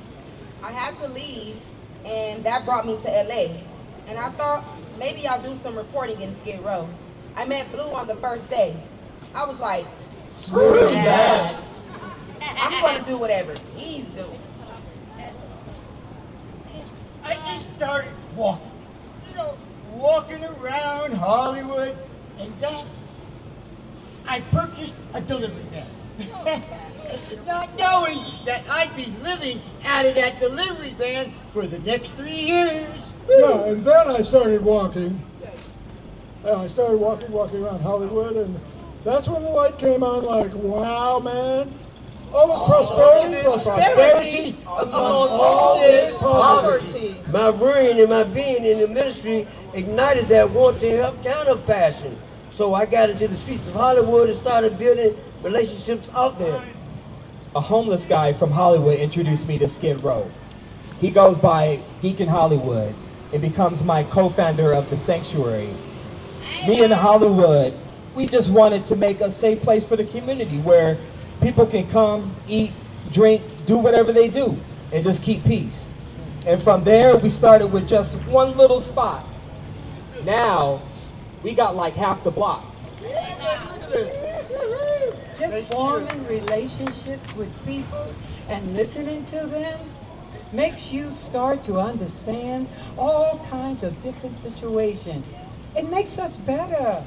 It makes us more likely to understand people and to address their problems, to advocate for them within the culture.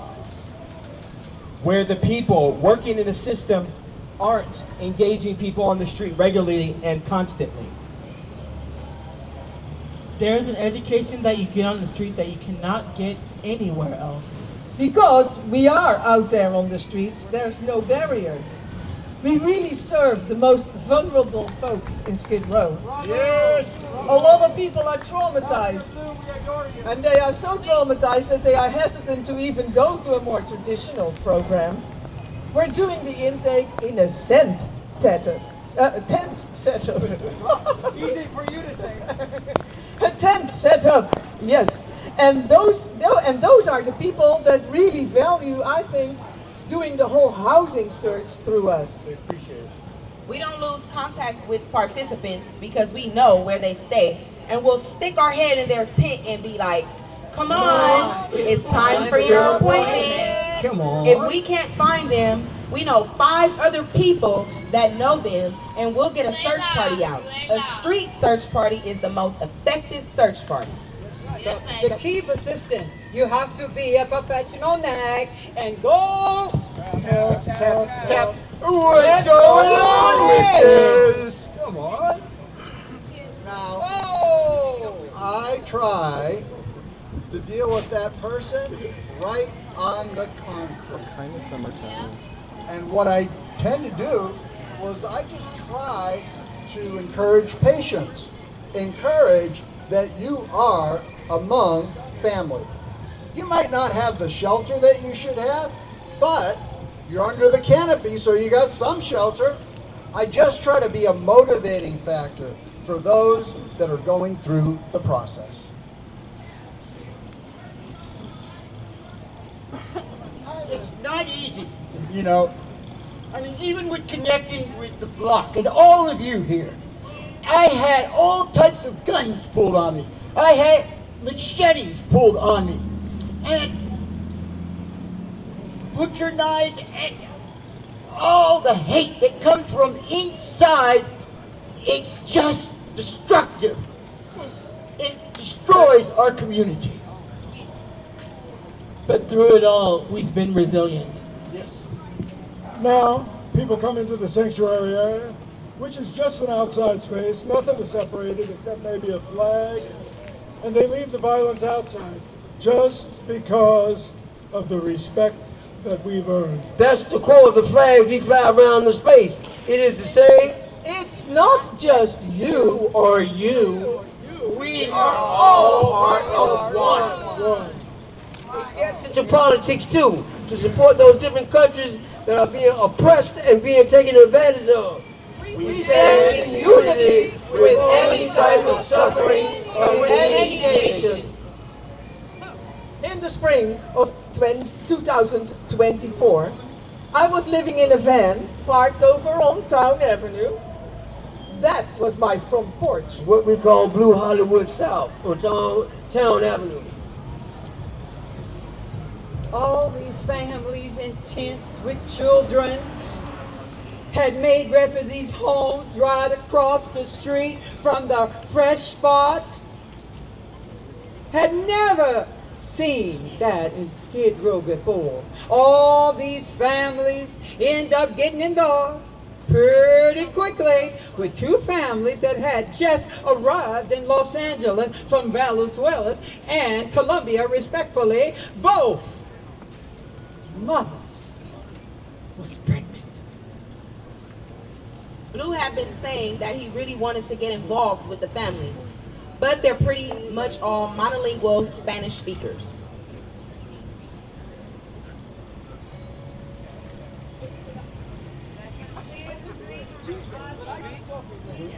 I did what? You can talk to them? You can talk. I can talk to them. Yes, you can. You speak Spanish. Oh, que viene que dice, no me pedís a luego que nada. Hey!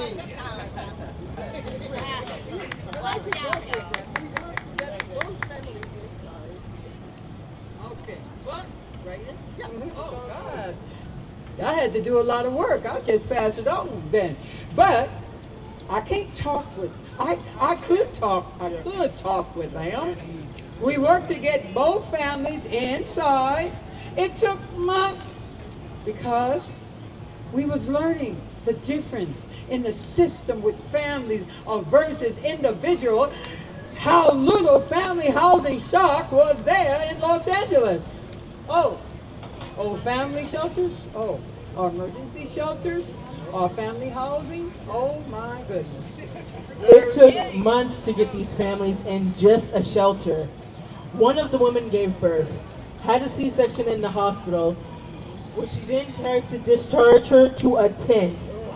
We were at the hospital like, no, you can't do that. Can't do it. It still happened, but we ended up getting her into the hotel the next day. And these people have basically become family now. Blue is starting to be able to communicate with the kids because the kids are now learning English. I try to teach and to exemplify the positive of mankind, the love of humanity, and the peace of humanity. And being conscious that there is hate, there is a part of humanity that wants war and division. But I think that our position, well, our responsibility as an organization, and as people first is... Yes, it's a... Spread the love. Yes. Everybody spread the love. To inject the love into the universe. To make this world a better world. Pastor Blue and Amelia! This world a better place. Yes, they do. Yes, they do. Come on, Make this world a better place. You do so good and we love you so.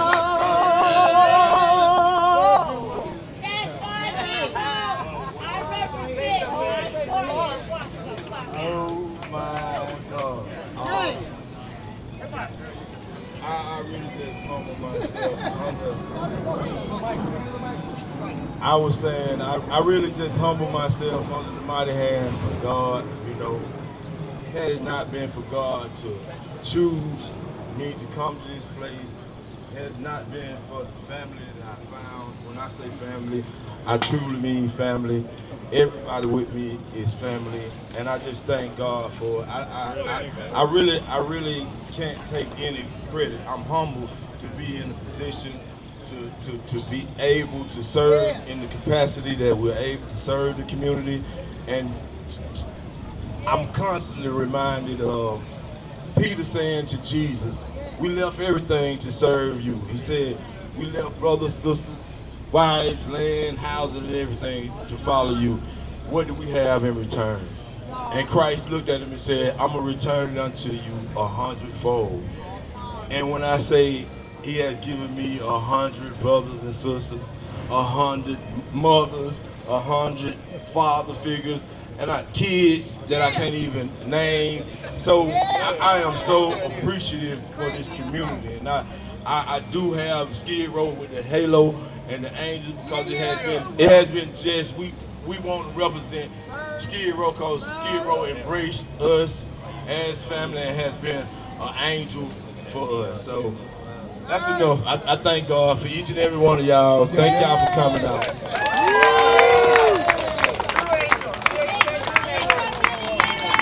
Which is a true angel. Yes, this is a true angel from day one. I thank God. Another thing I cannot take credit for. Hey, watch out, Amelia. I think Pastor Blue basically said it all. I honestly feel so privileged that I have this community in my life, that I stumbled into this community and was accepted into this community is honestly one of the things that humbles me most in my life.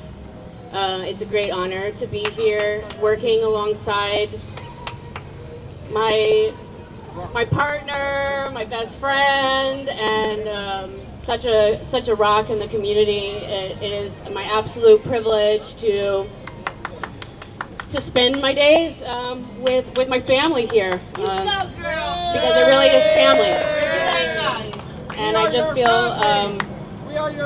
I feel like anything that I had planned in my life could have never been so wonderful as this. So that's all. I love Skid Row. Thank you.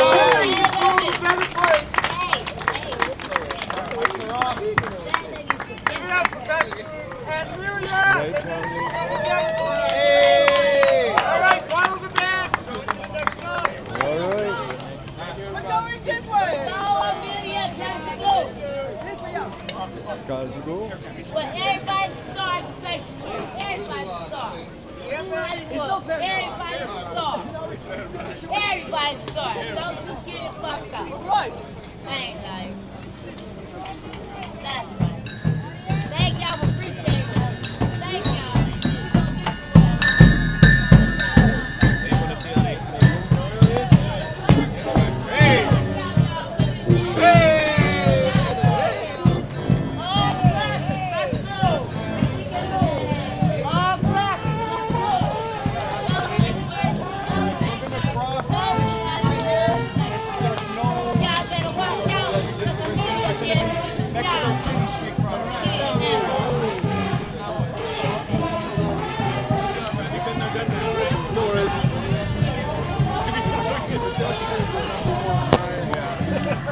I got hit with a tripod. It was like a 30-second head start. That would be amazing.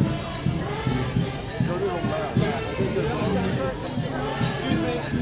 Sorry, Sonia. Sorry about that.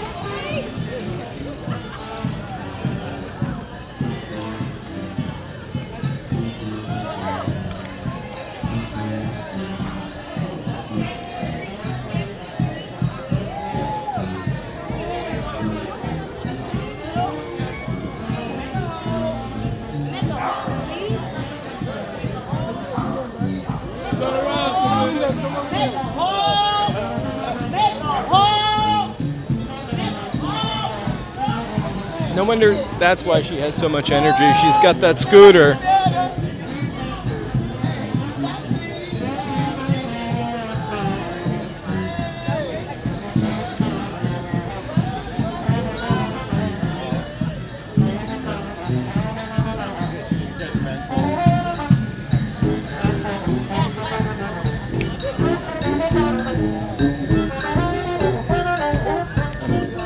Back by the horn again.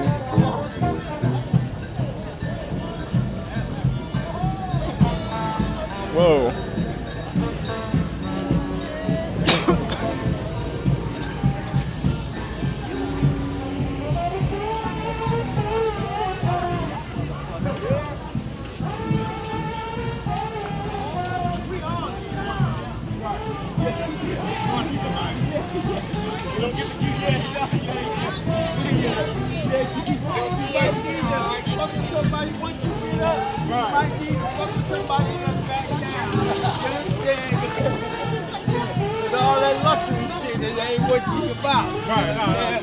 She'll help you get there, though.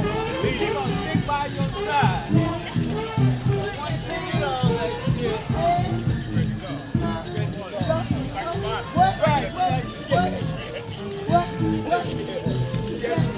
Like bottom feet. That thing, that box, that thing, hey, girl, that thing,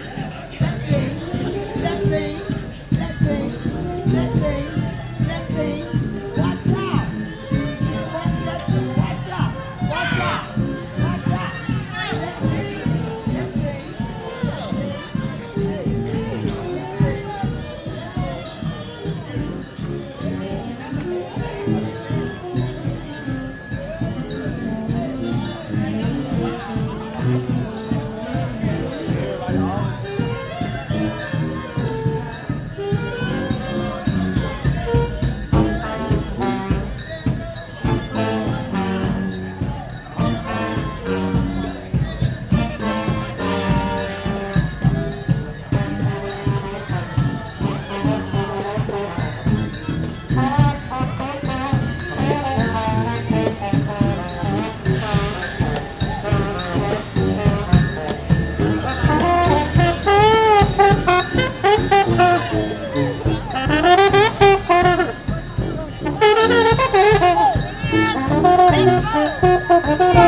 Bring it up!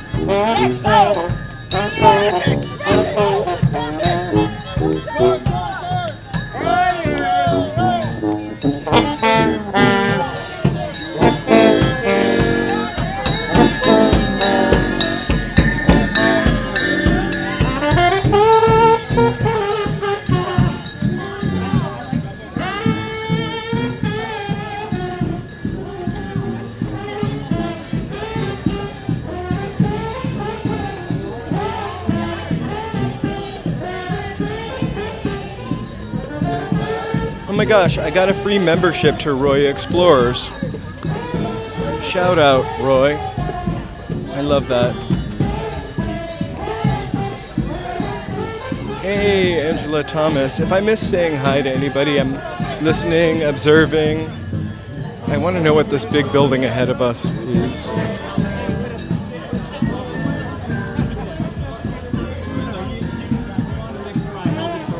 Real deal.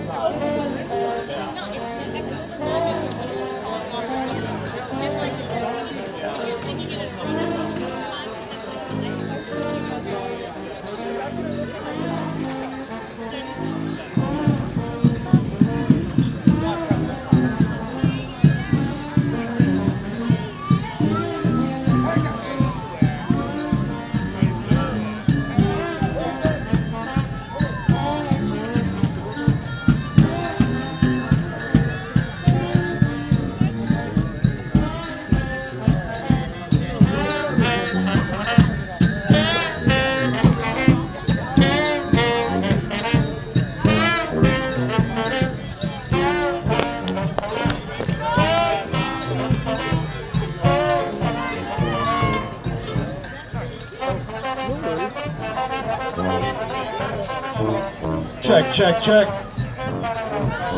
1, 2, 1, 2. Mic check, one, check, check. Mic check, 1, 2.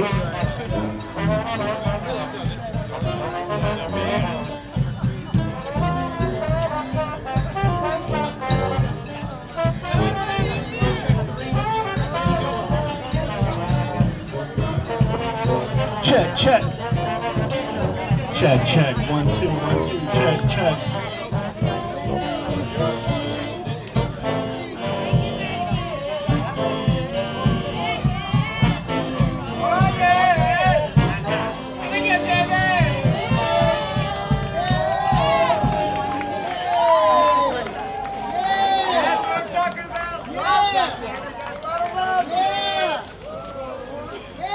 Okay, everybody come to this side of the street. Who is that on that portrait there? Who is that? Who is that? Who is that? Tom Grode! Oh yeah! So Tom has never heard this. Tom Grode there's a few people is who another rehearsed with nominee. LAPD as well. And so they had to leave the room when we did their performance.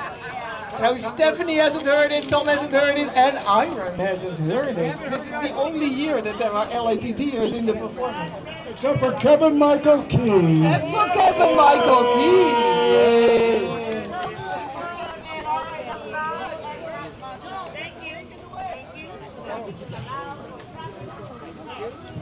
Okay, my name is Tom Grode.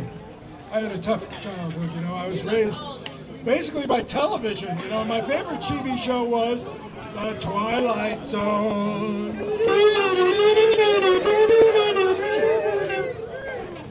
I love The Twilight Zone. Tom Grode is tied to neighborhood planning.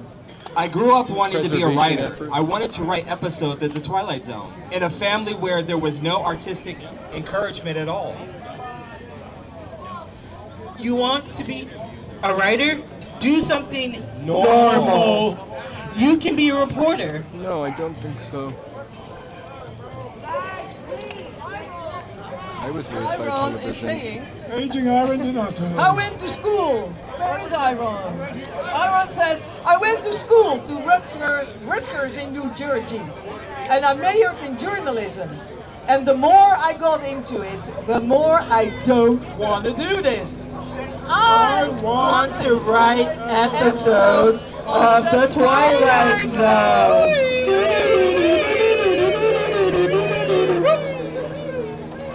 I got out of college, moved to LA. I had no idea what I was doing. I learned screenwriting, got a job in casting, working project to project. Made my living as a screenwriter, 25% for 15 years. Then just got totally burnt out. Yeah. Now, but here is my favorite Hollywood story that actually happened. So we were doing a TV movie called The Calendar Girl Murders. Not one of the great ones. But I'm the casting director. I'm at the front desk as all the actors are coming in to audition, and I got the sign-up sheet. I checked them off. And we were working on the calendar girl number 4, who had about 8 lines before she murdered. I could hear the audition. They're all great, but that one actress, she came in there and she was so bad. Oh my God! And I was like, Oh my God, this is so terrible. That actress is never gonna get a job. But what happened then, Stephanie?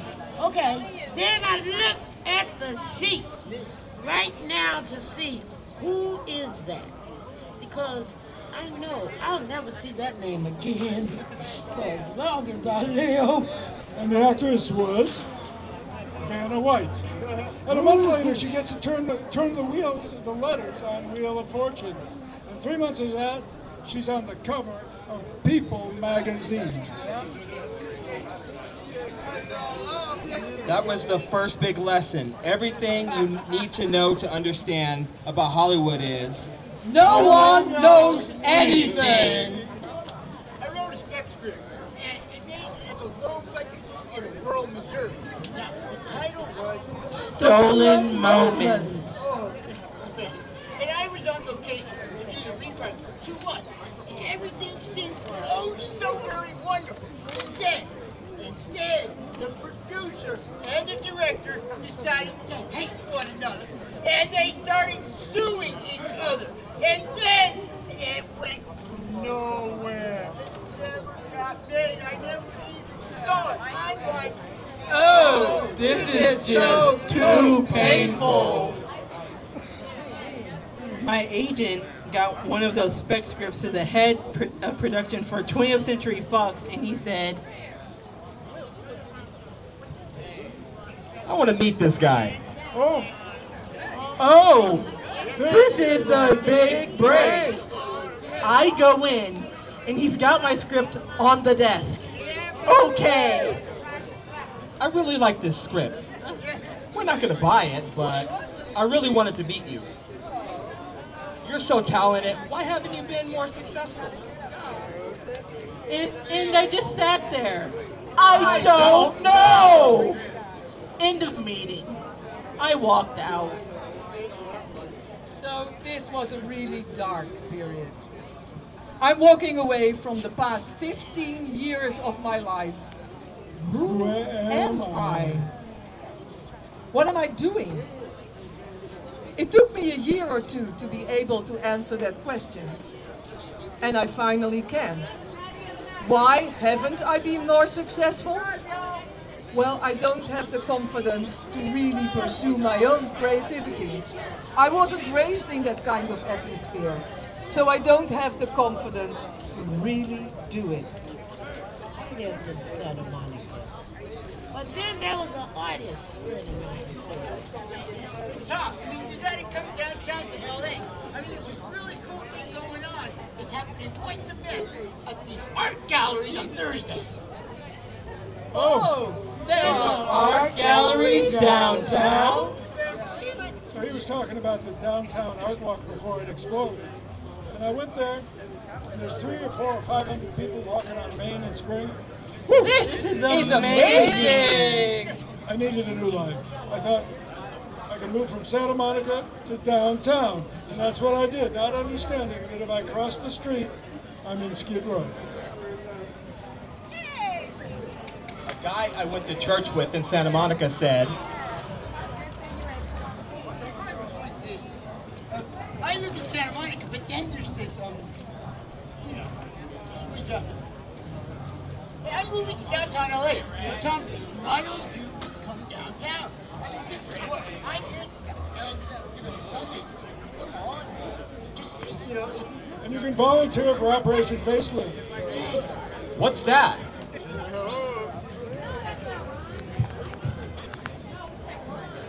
He gave me a little map. I have never been on the streets of Skid Row. This was just a month before Operation Healthy Streets. The trash was mind-boggling. All I'm seeing along 5th Street is nothing but trash. It's very disturbing. The map took me to the VOA, Volunteers of America building, right next behind Midnight Mission. That's where the brooms and the shovels were. And the first 2 Skid Row folks I met were Coach Ron and Catherine McNenny. Yeah. Coach Ron. Coach Ron's right here. Every Saturday morning, I went to be part of Operation Facelift Skid Row. And I'm not exaggerating. It was nothing but trash. I couldn't sleep at night. We're cleaning up 5 pounds of feces. We're picking up a dead rat. Now we're picking up 8 hypodermic needles. To be able to wrap my mind around it, I started going to lots of meetings. And mainly I'm listening, but I'm also talking to people and getting connected to the whole Operation Facelift Skid Row, which was Coach Ron, Catherine McNeil, O.J., Manuel Capiton, General Jeff, Bobby Book, and at the time, Blair Bessie. Now that year, Operation Facelift Skid Row won the best downtown LA do-it-yourself effort from the Downtown News. It's a really resident-based DIY. It's not only cleaning things up, but it's giving brooms and dustpans to people in the tents so that they can responsibly take care of their little area. I was right across the street from the new Genesis, a Skid Row housing trust building. I read an article there that this controversy about a restaurant that would serve alcohol. One day, I got a call from General Jeff. Hey, Tom, you know, I heard that you live across from the new Genesis. Yeah? Well, there's an important meeting at City Hall this afternoon, and we're appealing a zoning decision to get that alcohol out. Oh, yeah. I know what you're talking about. I'll definitely be there. Cool. And it was organized by money lobbyists on one side, trying to get the alcohol into the restaurant and into the ground floor of the new Genesis. And on the other side, it was this total grassroots public comment thing. All the commissioners had to agree. And they went with what the community was saying. We're overturning it, and we're not going to allow alcohol to be served on the ground floor of this permanent supportive housing building. All kinds of high fives. It was life-changing because it was so raw, you know, it was so social justice, it was so David versus Goliath, and it ended up with a victory. And there's this real David and Goliath dynamic in Skid Row. A few months later, Kevin Michael Key came up to me. Hey, Tom, you know, I heard about your background in the entertainment industry, and you need to get involved with the LAPD. When I walked away from the entertainment industry, I completely burned all my bridges. I want nothing to do with the theater company. 4 months later, he came up to me. Come on, Tom, you gotta get involved with LAPD. Thank you, but no thank you. 4 months later after that, I got you this time. You gotta get involved in LAPD. What? Yes, you do. Because we know what our next project is. What is that? It's the new Genesis. Yeah, man. Okay, when's your next meeting? I'm showing up for that. Yeah. He's showing up and he did So show that's up. how I got involved in LAPD, because this new Genesis experience was so profound. If this is going to be relived in a theater context, I absolutely want to be part of that. So I played myself giving my public comment, and reliving it was very emotional. I was crying. So many social dynamics came down in this one situation. I'm sorry. I'm so sorry. Okay. I was making some money as a freelance writer. Not a lot. But I couldn't handle my $850 a month rent at the Roslyn Lofts. Oh my God. Do I have to move back east and live with my brother's basement? Starting my life all over again. At this point, I'm absolutely fascinated by Skid Row. I'm Googling and I come across Union Rescue Mission, the Gateway program. You can live in their men's dorm for $150 a month. I ended up living there for 3.5 years and it was awesome. In URM at 6th and San Pedro, there's all the best and all the worst of humanity right there on the streets of Skid Row. Now, here is the thing that got me my reputation. I was totally into City Hall, public comment, every committee that has anything to do with Skid Row, and I would have my talking points and stand up, and I would just burst into tears. I mean, snot is coming out of my nose, it's just bursting. And it happened enough to where city council people were like, oh, God, he's here. You know, they couldn't ignore me like everybody else. It's not like I'm going to act like I'm crying and get their attention. No, this is real. I got involved in a Methodist church, and they gave me the title of Skid Row Liaison. You know, connect the Methodist world with Skid Row. And for doing that work, Pastor Mandy, we're giving you freedom, free bedrooms in a house who own outside of Koreatown. So that's where I've been for the last 7 years. I was one of the 10 people on the Residents Advisory Committee for Skid Row Action Plan. We did a thing at the Star Apartments called Mbutu, which is Swahili and means I am because we are. It was half resource fair, half community input to help create this plan. We got 200 or 300 people doing the red dot, blue dot type thing. And that became part of why it could be considered a community-based process. Oh, that's it.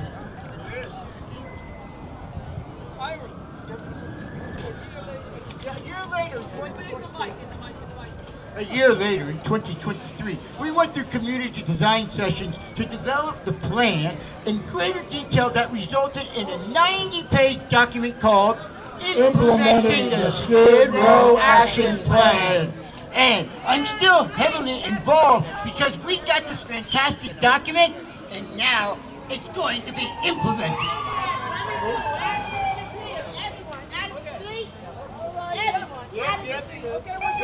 And now, a word from our sponsors. The coolest thing in the plan that no one is prioritizing is in the section Economic and Community Development.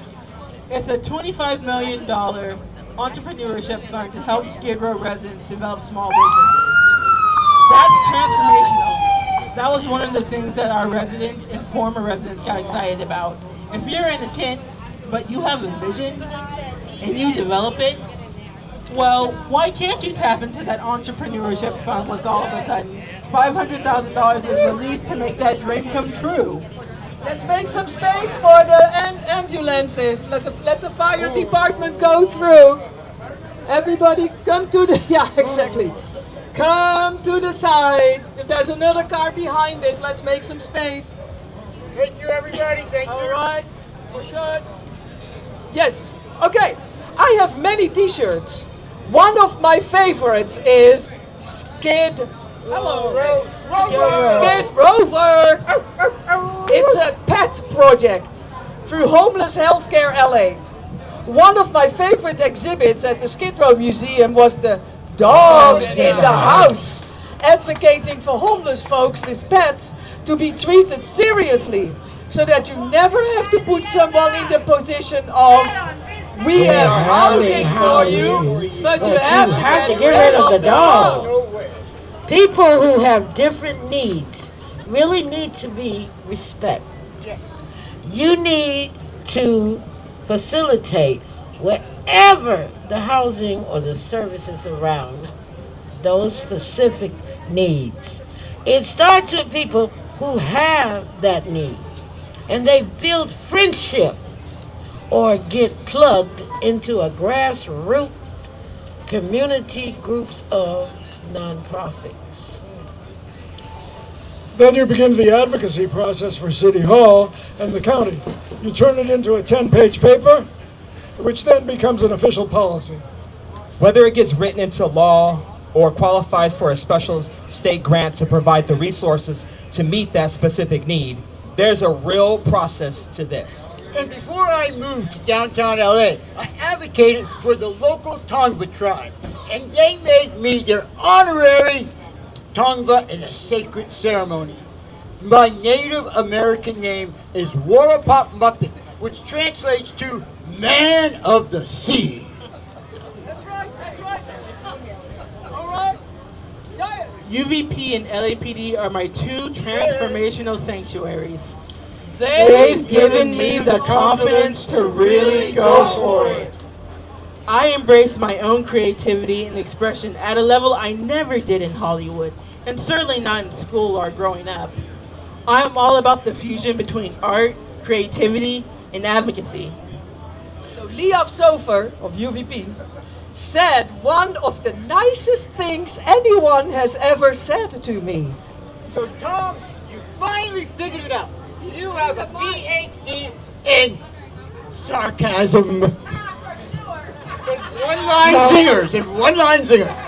No, I love the idea that I would have that PhD, because if you don't know how to handle it, sarcasm can really hurt people. Oh, yeah. Literally, sarcasm means tear. So, if you're tearing at systemic issues that are not based in justice, go for it. But if you're tearing at a person who's vulnerable, you just flunked the sarcasm class.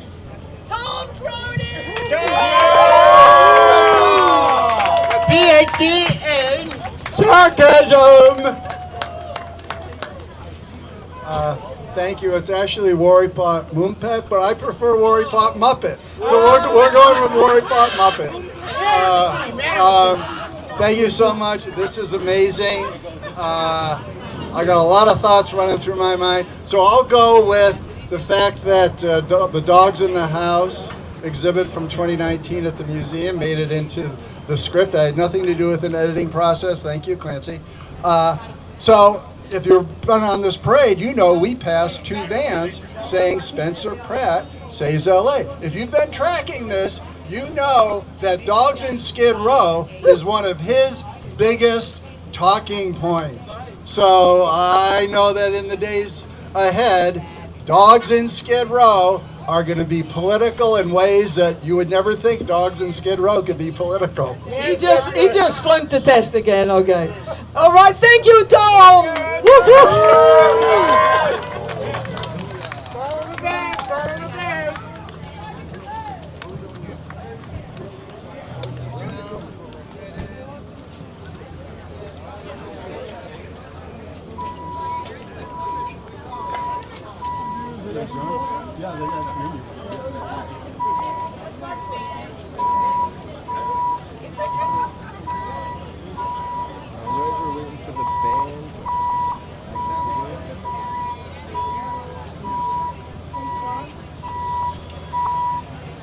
Hey, does anybody got like $5,000 so I can go home?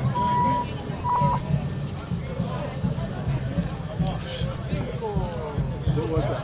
I wish I had $5,000. Thank you so much for being here. Sorry, I didn't thank my members once. Seems kind of somber, but please feel free to like and subscribe. We are in Skid Row. Skid Row, walking with the folks who are walking the talk. Skid Row nominated civic leaders who are making a difference in Skid Row.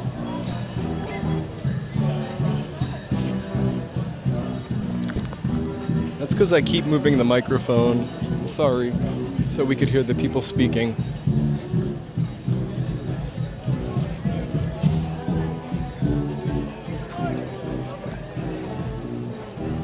So we're off to our next stop following the band. This march is all about preserving memory and remembering people who are Skid Row civic leaders, people making a difference in Skid Row. Kind of a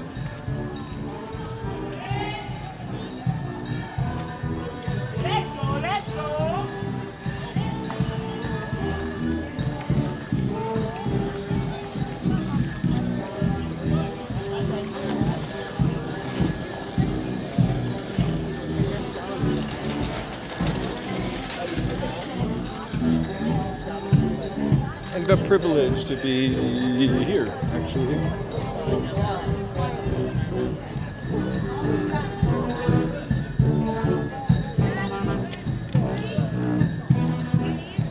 We're turning down the 4th from Crocker.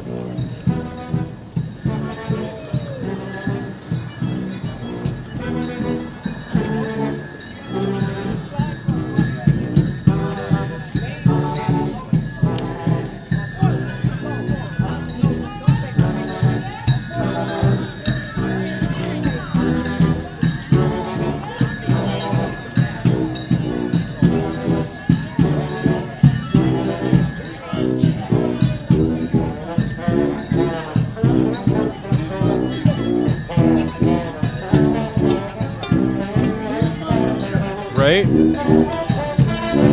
If I knew the words, I would sing along.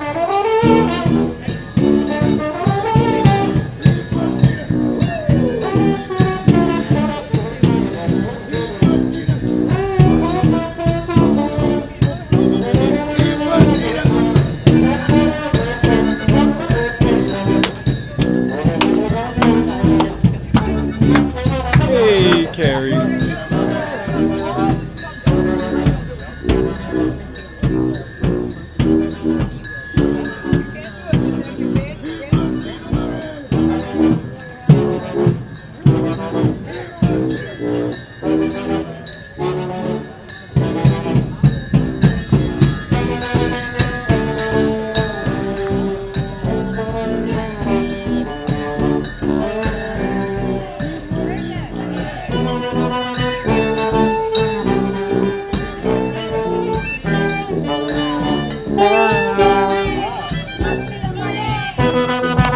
I'm gonna get this shady spot.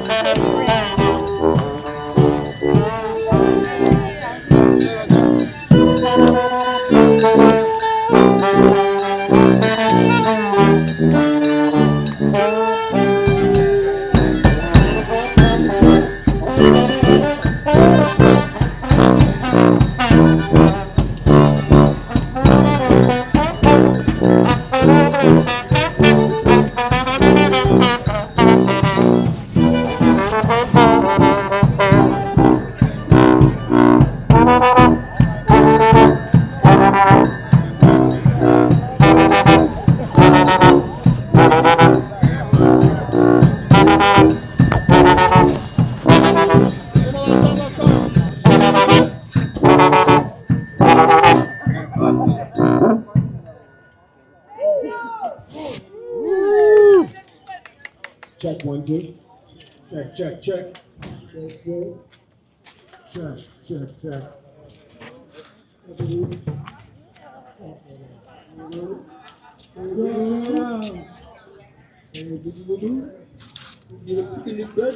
Yeah.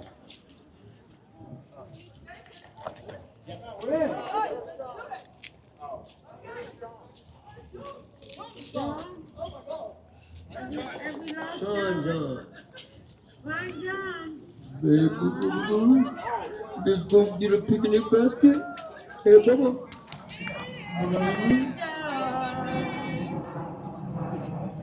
Let's go get a picnic basket. Let's go get a picnic basket. Hey, Bubba. Let's go get a picnic basket. So who do we have here? Whose portrait do we have here?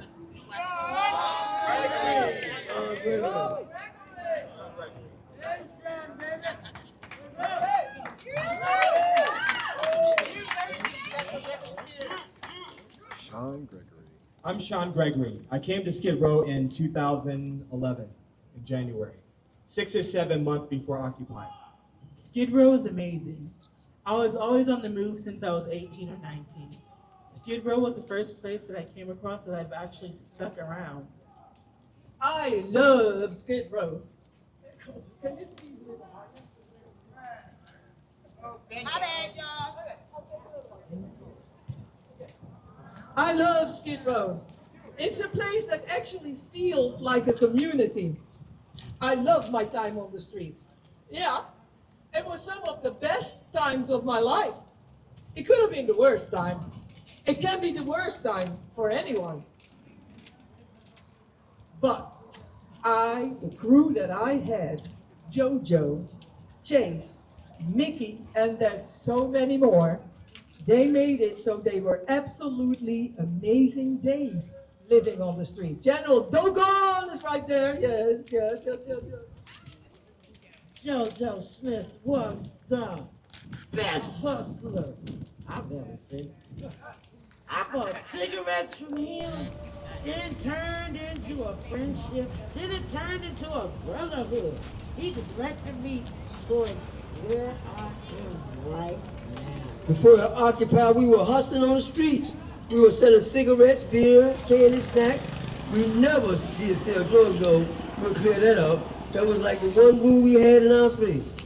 We had our own little market, and that's how we survived.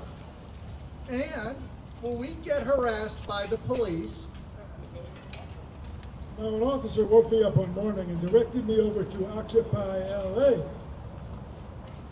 Because there used to be this ordinance, you know, where you gotta be up by 6 a.m. Take your stuff over to Occupy, and we won't harass you. Go over there. It'll be their problem. Ironically, that's what got me organizing against those very people. Yes, Jojo went to Occupy a couple of weeks before we went up. It was like a switch flipped in him. He went from street hustler to rallying for human rights, welfare rights, and all those rights. So that was really interesting to see in real time. There was no transition period there. Full disclosure. I went to the option to get away from LAPD. We did the marches and stuff, but there was a lot of downtown between. I was there to party.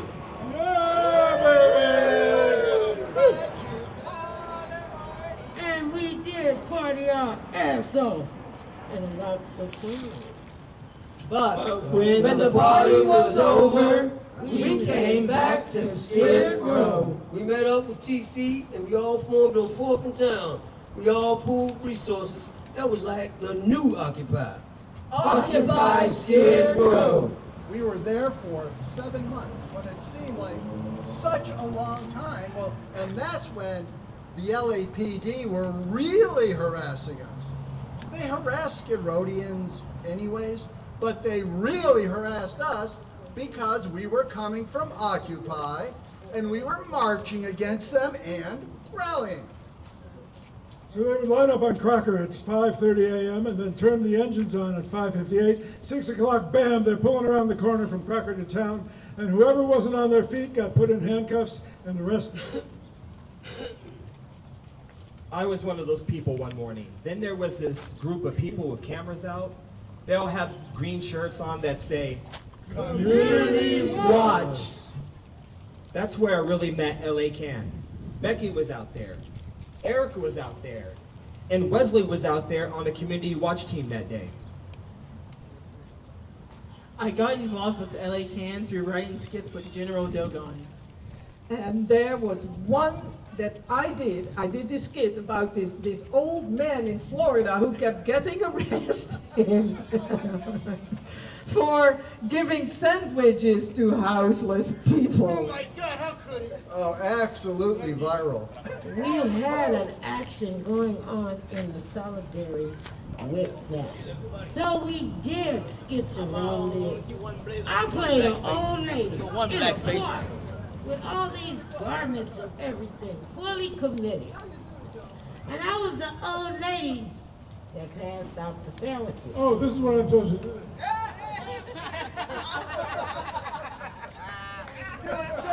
General Doggone was this cop character. Notice? So, yeah, we just ran that, then we ran that skit. I'm sure Dogon was a little more serious about it. I've always wanted to be an actor since I was young. I remember seeing Terminator 2 Judgment Day when it first aired on TV. On TV, they cut all the gory violence stuff out, but still, when he pulls his skin off and then just exposes the exoskeleton to show Miles what he's doing, I was like, whatever this is, I will do that. Now, I think the last show I did with you all was Redbeard. Oh, and that wasn't even acting. It was more like a musical performance. Everything was about the timing, and you had to hit those cues. It was just so specific. I wouldn't have made it through Redbird if it wasn't for Austin Hines. We were doing 4-hour rehearsals, 5 to 9.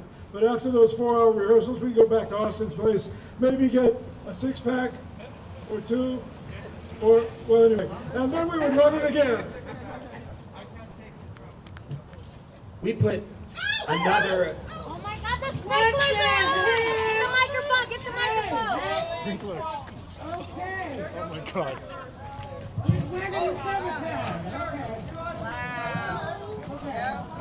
Okay, the sprinklers have just come on the outside of the building. That feels good. I recommend it. Everyone call that number.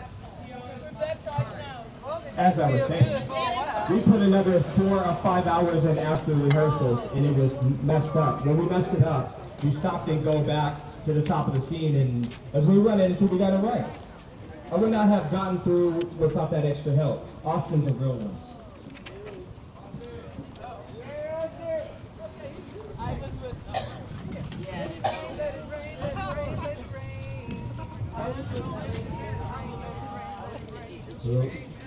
From 2012 to 2018. 2018, I went to work for the Refresh Pod as a Skid Row ambassador.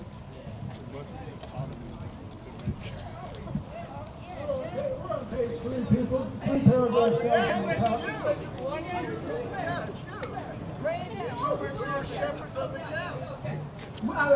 We were the shepherds of the guests. Yes. We get them towels. We'll get me a towel now, John, please. And stuff to take showers. We just got one. And yes. And I signed the people up to whatever they needed. I'm trying to stay positive, take care. But I didn't have the best time to know Refresh stuff. Folks was fans of the police department. Got into a lot of classes over there. At the Refresh spot, at the wine garden, the priest would walk in. Checking it out. I'll thank you later with fireworks. Can I help y'all? Tony, thank you so much. I'll thank you later with fireworks for sure. I don't have any right now because we're over 2 hours, you know. But thank you so much. Talk to you over here. You don't really want y'all in here unless y'all are responding to something serious. He took it well, and he left. But a day or two later, one of the higher-ups in the police department comes in, and he calls out the manager. Yeah, I heard someone told my officers they're not welcome here. If I heard that, I'm arresting him on the spot. So sorry. Yeah, that's unacceptable. Excuse me, I'm the one who said that to your officer, and I meant it. There's no need for y'all to be in here if no one called for you. There's no emergency. No, you can't talk to him like that. So the manager gets on the phone, calls one of my bosses, and I get suspended for that.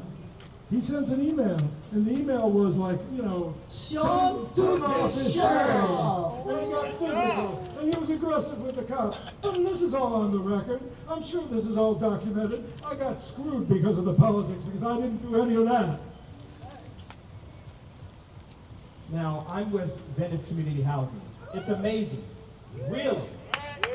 They are a great organization. Well, it's not the entity itself. It's always the people. I'm the site minder over there, but we don't do security. I'm just making sure everything's kosher and all the residents are taken care of. I'm not enforcement. I'm not gonna put my hands on anyone. I have to settle it with a conversation. And if they tell me to fuck off, well, then I'm just gonna fuck off.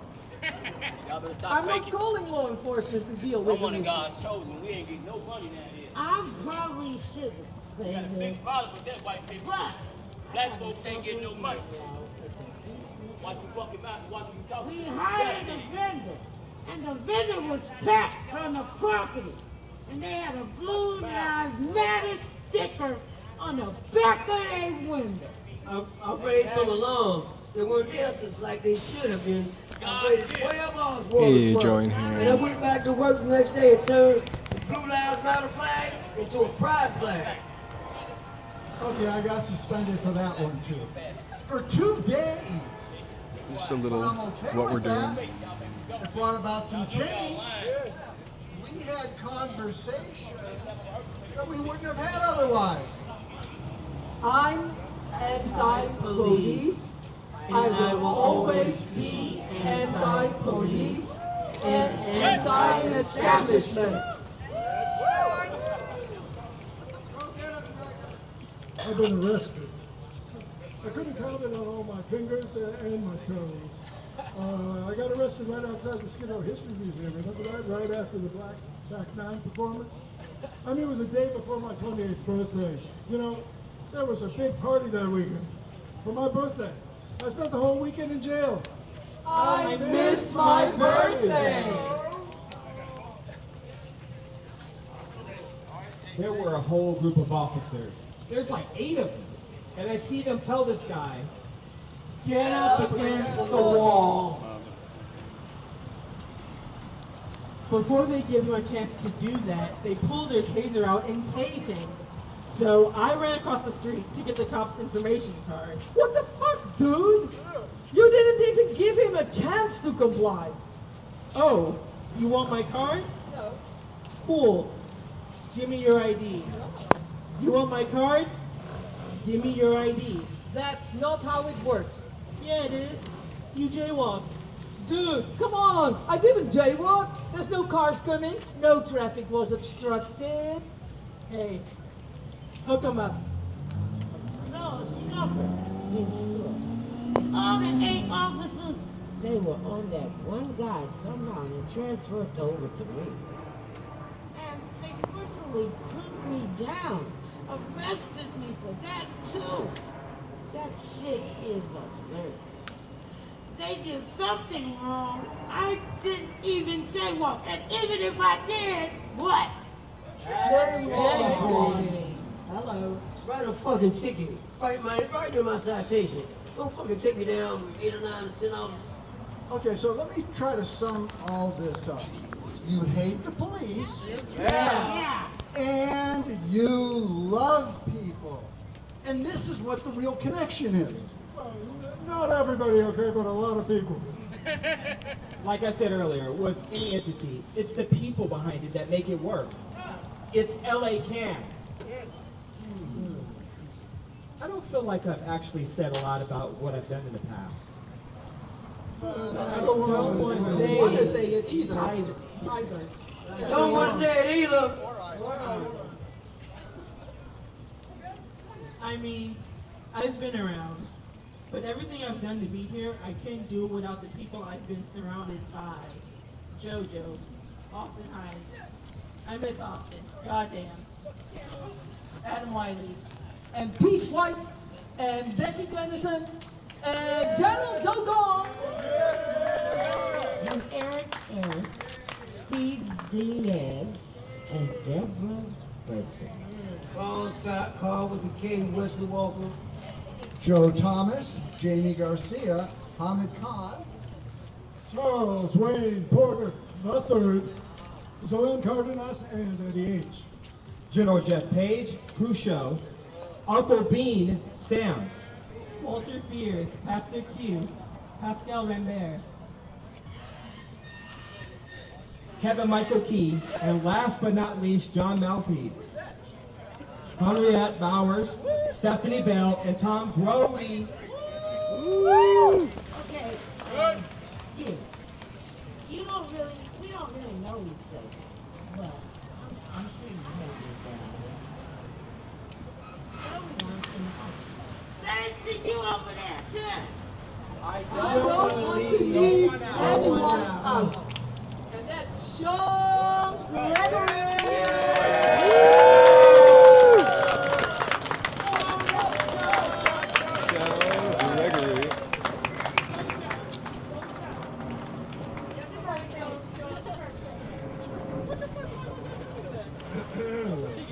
Gregory, you're a rock star. Yes, you are. I can't believe I said that. Hello, everyone. Thank you for having me. I'm going to say real quick, there is a correlation between me opening my mouth and people getting offended. So to help me today with my speech is my niece, Rita J.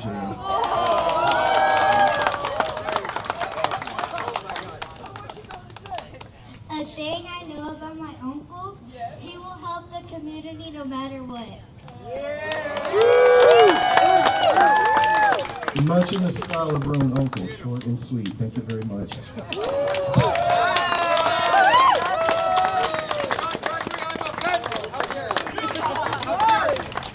Okay, you're going up. I'm a vet.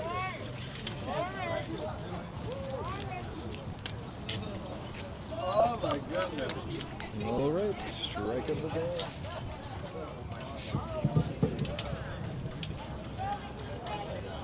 I'm only.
Thought this was crazy by Britney Spears.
Thank you so much for joining us for the walk the talk. No worries, I walk slow. Actually, usually. I got you. I got it.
Oh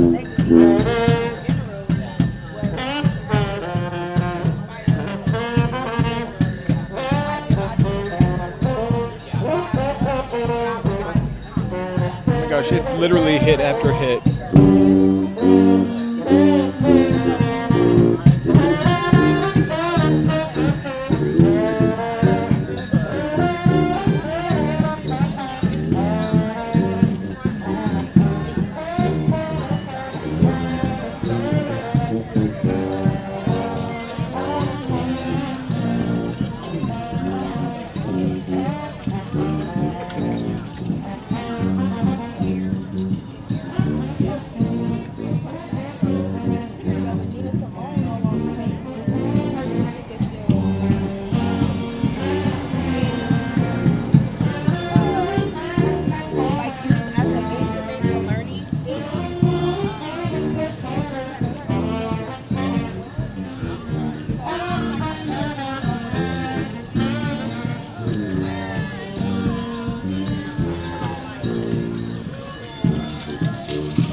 This is the spot, actually.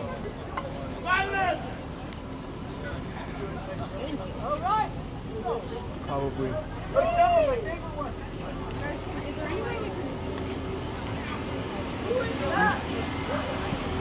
Who is that? Who is that girl? Kind of doing this a little for me, though. Soma, snake oil. As the juxtaposition to yesterday, right? Or We're gonna tell her a story. celebrating Yo, yo, yo. Hollywood yesterday and celebrating humans today. One, two.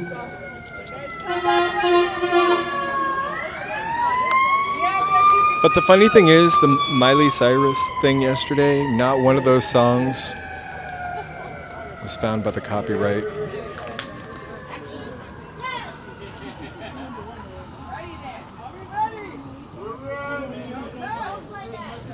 The worst part of that was, My name is Soma Snake Oil.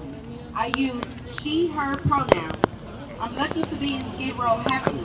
I'm a lived experienced person and a long-time sex worker and drug user with periods of homelessness, including with my child, moving in and out of hotel rooms. My child, Cedra, is now our media arts specialist. And they make all our reports shine with beautiful art. I found the Sidewalk project in 2017, and I got sobered in 2016 for a long time careless use. And as a survivor of multiple forms of intimate partners, violence, sex, assault, I was all day, every day, using for quite some time. When I was young, in the early 90s, I was in and out of housing with my brother, who had run away from a group home. We could stay in a punk rock home and sleep on people's couches and sometimes on the street, and had survival since. Then I had this dream. Wouldn't it be wonderful if there could be a house for young homeless kids with a garden and art and all those things that we need? That was a seed in my mind at that time when I was going through it. Now, I was born in England, and the doctors were on strike. So to me, that felt like a good time to start with a strike. Now, my family is a working class family from Bromley, and we moved to the United States when I was just 6 years old. And my mother's American, and we moved to Baltimore, and we would say, Baltimore, motherland. My parents were Christian dissidents. We were always traveling around the world. They smuggled Christian propaganda into East Bloc countries during the Cold War. And they made Christian propaganda films. My mother would strap the films to her belly. And as we were crossing borders, they would take the vehicles apart. And my mom would just walk by with the films strapped to her belly, right there. Well, their biggest financial supporter was this fundamentalist Christian nationalist evangelical church. And they believed that women and children should submit to the husband and father, but ultimately to pastors and deacons. I've really seen the inside of the Christian community, and I went flee. I became unhoused. I lived in my car and ended up roving around the country. I was a skipper on the edge of a military base in Kansas during the Iraq War. I married a tanker. He drove a tank in Iraq. He hurt people. I moved to Virginia. I worked in a five-diamond restaurant outside of D.C. It was so strict, so intense. I served Colin Powell and Sam Donaldson and Newt Gingrich. It was a hideaway for politicians who were taking their mistresses on the side. I started taking sex work more seriously as a career. Becoming a dominatrix was a big goal because a dominatrix has the most power and there's a certain level of safety to that. I met my mentor, Dominia Angelina, who ran this boutique dungeon in downtown San Diego. I still learn from her. She's a black one. Even in BDSM, there's a lot of white supremacy. The BDSM community is very much informed by the gay community. Well, who was showing up for people who had HIV? It was lesbians and leather folk. So, the legacy of BDSM is also tied to harm reduction. So under Reagan, it was like, we'll let them die. And we still see that narrative about people who use drugs. We'll just let them die. Or about unhoused people. Just let them die. Good job. Linda and Delina taught me about the body. If you're going to cause a wound or bruise in a scene, you also need to take care of people after that. This is me. This to me is a precursor to all the wound care that the Sidewalk project does.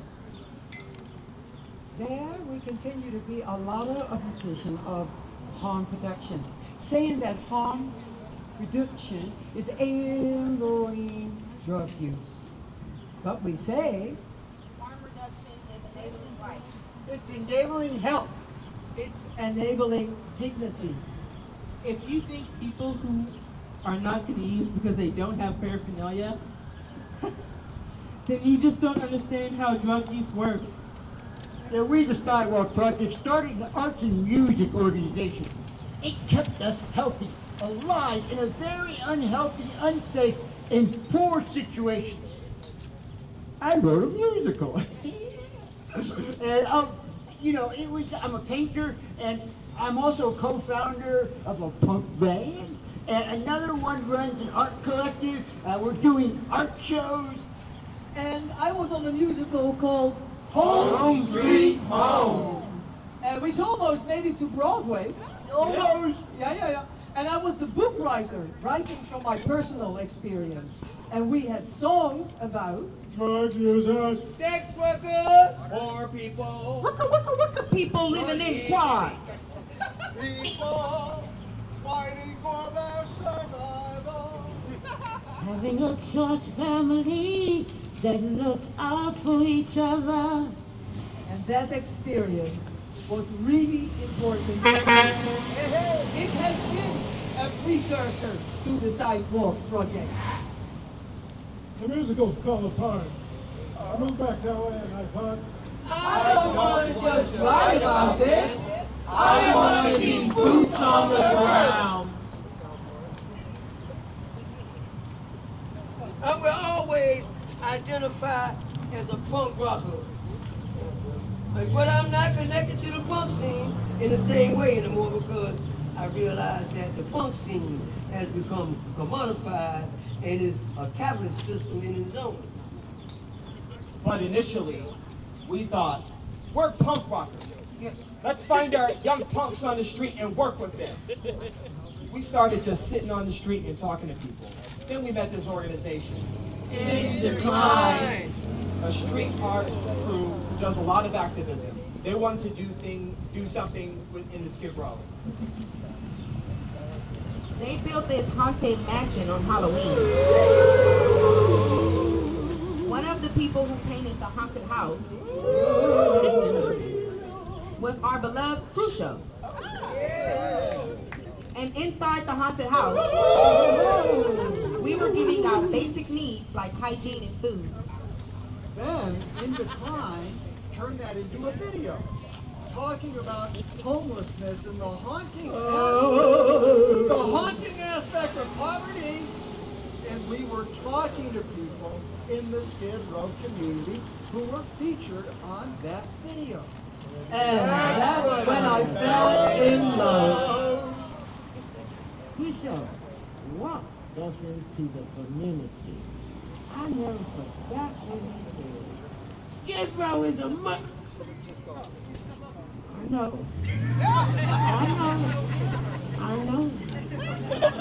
It's on the word.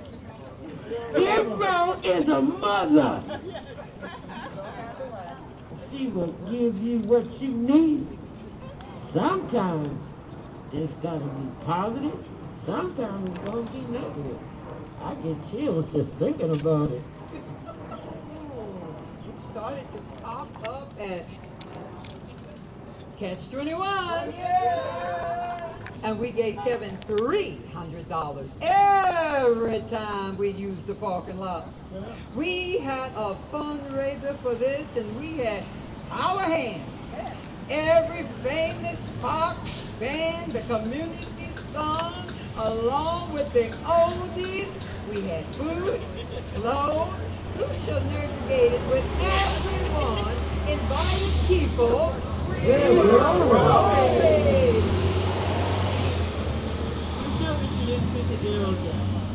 Jeff walked through Skid Row with me and explained all the issues that had created this neglect, and what the community perspective was, and the desire for community voice. Now, my pathway to sobriety was through harm reduction. I was on Suboxone for 5 years until I ultimately got sober. And there was a movement to get Naxalone into the hands of the people who use drugs. Tracy H., my sponsor, gave me my first box of Naxalone. Naxalone is the drug. Narcan is the pharmaceutical company name. we started a project in San Diego, and we had an overdose. I had Naxalone in my car. I ran 3 blocks and drove back with this Narcan. I responded, and the person came back to life. It was a Lazarus moment. I wept, because it was a very emotional experience. Then I realized this is our focus. We're drug users, a form of drug users. We are the right people to be doing this work, because we have this experience. It protects the brain health because if people are overdosing on the street, you don't know how long they've been down. You're down 20 minutes, you're dead. You're down past 5 minutes, you might be incapacitated for the large part of your life. We applied to become a Noxalone distribution project. They wouldn't accept us. We asked for 800 units. They sent us 95, and those were gone in no time. We drive to the Inland Empire to bring it back to Skid Row. It was scary. Fentanyl started to show up in the drug supply around 2014. For about 2 years, I was watching people die around me, and we didn't understand why. It was in large part due to overprescribing,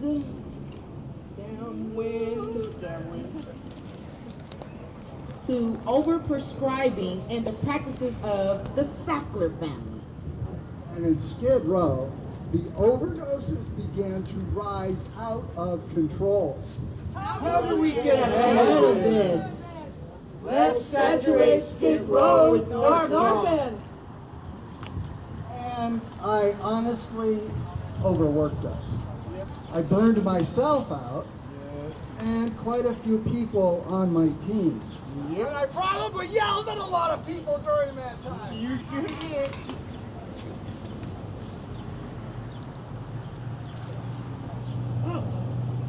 The more we work with drug users and sex workers, the more I understand that we need to become an organization that focuses on women. Our first physical spot in office was storage. Our main outreach day was on Sunday, and the elevators was closed on Sundays. We would have to walk up 5 flights of stairs, and our carts, and our bags, and our food. What a nightmare. What a nightmare. We had participants there. People would lay down on our couch. We got our first grant. In 2019, we were approved by the city to become a syringe program. The state approved money for harm reduction programs. We were in the first cohort to get $300,000 over 3 years. And we wept when we got that money. And the first people that we hired were myself and Khrushchev and Riley, a.k.a. Russia. Now, she's an OG sex worker who's been in Skid Row since, the 1980s. And,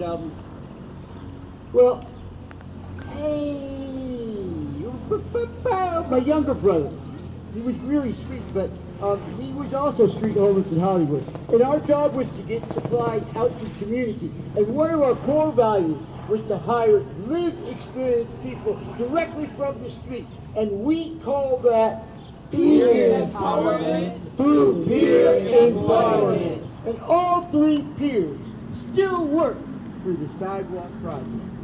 And then we got a second stage on 7th and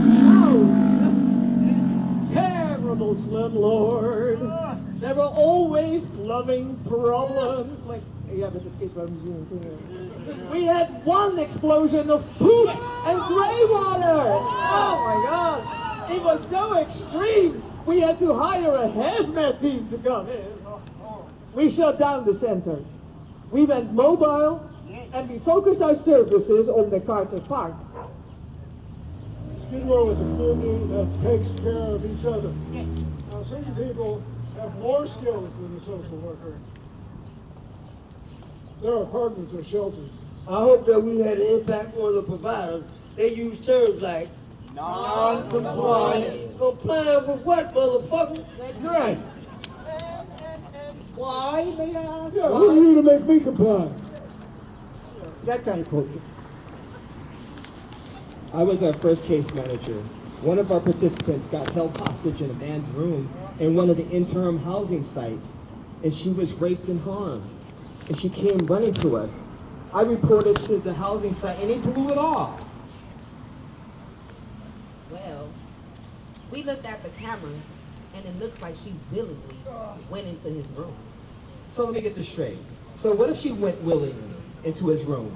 She didn't willingly get held hostage or raped. She said, I was assaulted. You're not doing anything about it. It's not my job to believe you. It is our job, 100%. It is literally our job to believe people, especially when we are housed and get paid to work and go home at night. It's our job to believe. And it's your fault if you're not listening, because women have been screaming that women are getting raped downtown since the 1980s. And at the Sidewalk Project, we will not exit people. You can be in our program for the rest of your life if you need and want to. Also, if you're sick of us, you think we're not done right by you, totally cool. You can come back later, and hopefully we can work it out. People are the experts in their own lives. When it comes to men, youth, the mental health, and illness, it's not necessarily the mess that causing the cycle. It's the fact that we're standing up for 4 days and we're not eating, drinking, anything, and you're probably walking around and your legs and your feet hurt. Why? Do we see so much of that for women in the streets? Because they are trying to stay awake to avoid being sexual abused. When women have a safe place to use with just women, they'll look out for each other, and they're gonna talk about the man who raped them last night. For us, safe consumption or overdose prevention centers are anti-trafficking work. Now, Khrushchev, he introduced me to this woman. Now, she was sexually assaulted, and she said to me, I just can't fully talk this through with you, because here people are watching me. And if I'm to cry, it's going to make me even more vulnerable to having it happen again. Now, we don't talk enough about the fact that men also experience sexual assault in the streets. And that intersects with a long history of incarceration, what happens in the jails, and our history of enslaving people. The Sidewalk decided that it's not our labor to teach men how to not cause harm. We think it's men's labor to do that, to teach each other. I never went to college, but with me being the commodity as a sex worker, you learn how to run a business, right? Life has prepared me for the seat I'm sitting in. Is my organization more complex than I can handle sometimes? Absolutely. After bringing experts, work collaboratively, but if you remain curious and ask a lot of questions, you can learn too how to run a nonprofit as a peer. The A in Sidewalk part is an anarchy symbol for abolition and abolishing systems that harm and replace them with systems that uplift and empower. For me, anarchism is Not burning down, it's building up different. Soma, come on, Soma!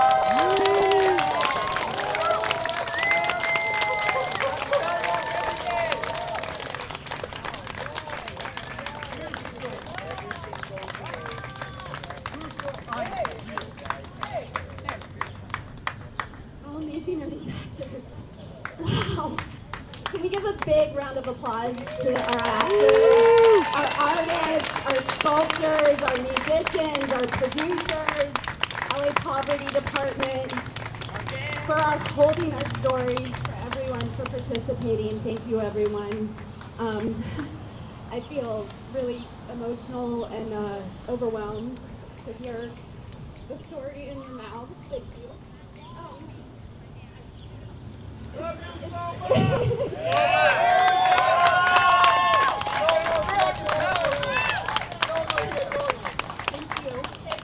It's such an honor rooted in the story of Skid Row as an individual and as an organization. Skid Row has been one of my biggest teachers as a place, as a community, and also the people of Skid Row have become my family, my people, my teachers. And I'm so incredibly grateful to have landed here to show the first person in Skid Row to welcome me and welcome us, the Sidewalk, into community. My brother, who was in the streets with me in the old days and continues to be with me in this fight for people, and my team. Sidewalk thank you, just thank you. And the last thing I just want to say is that the Black community and the queer community have led the way in joy as an act of resistance, and right now Los Angeles is becoming more and more dangerous, and it will become more dangerous as the gentrification war is waging in full effect. And Skid Row and Central Park, and these places that we hold sacred, this land that we hold sacred, will be impacted. And so LA Poverty Department leading us through the streets today with joy. This is resistance, and we need more of this, and so thank you. John and Henriette, thank you.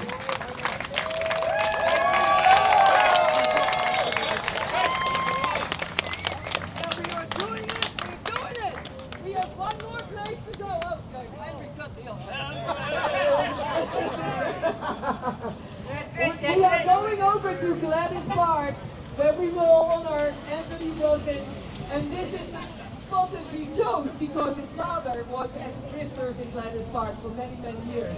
That's why we are closing the parade in Gladys Park. Hello, your band!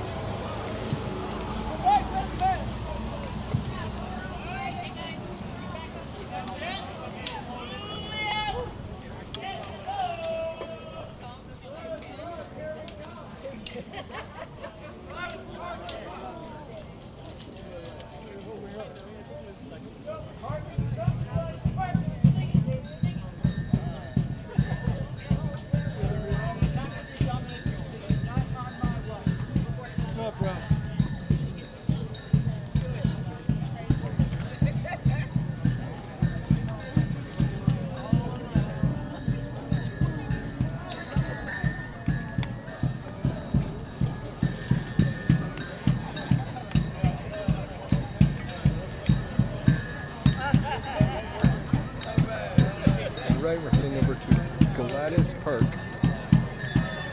Last stop.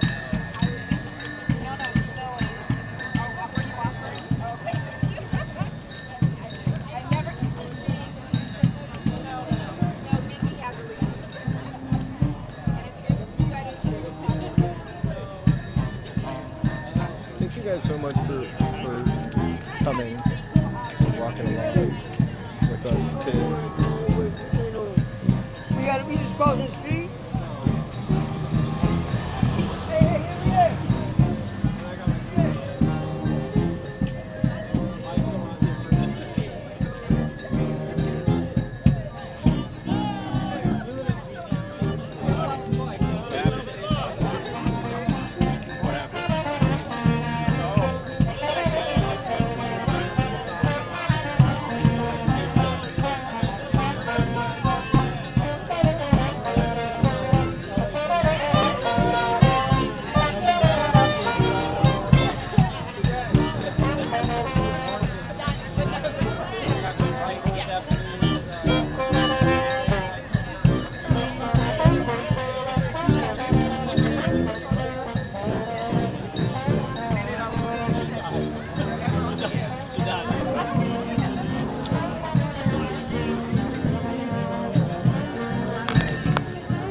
We're on to the next, off to the next stop. The echo is kind of insane for 1 second.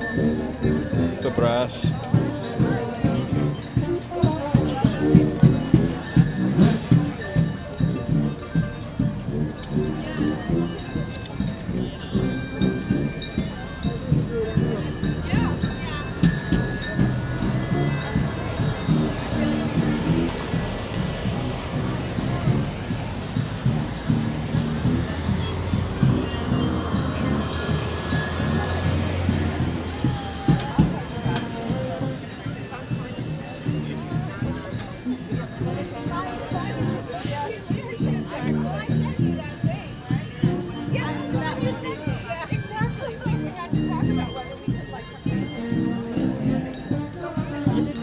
thanks for coming along. I really appreciate this. I wish the audio could be a little bit better, but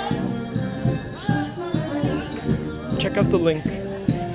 Hi, how are you? Good to see you. This is great, actually. I'm enjoying it. Thank you for having me. Appreciate that. I just need to track down a little snack before the next one. Right? I think somebody's pushing granola bars. Yeah, I know, I just haven't found them. They must be ahead of me.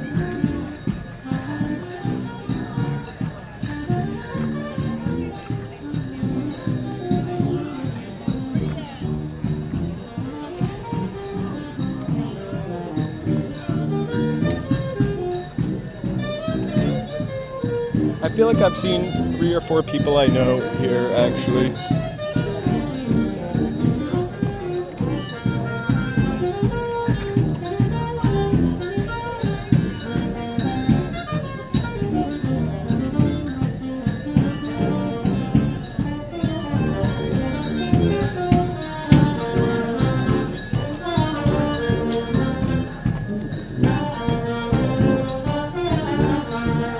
I almost recognize this song.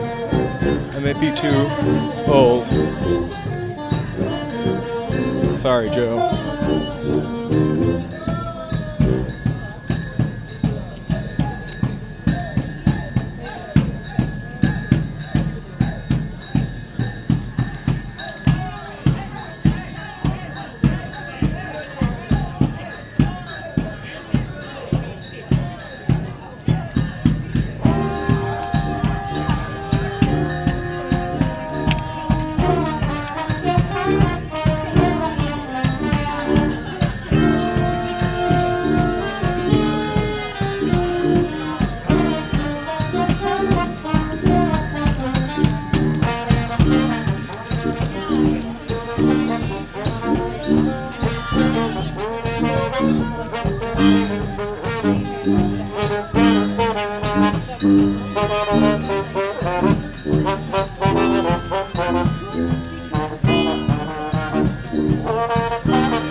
I forgot the name of the band. They say it at the beginning. One of them has got a t-shirt on.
see if I can see the band's name.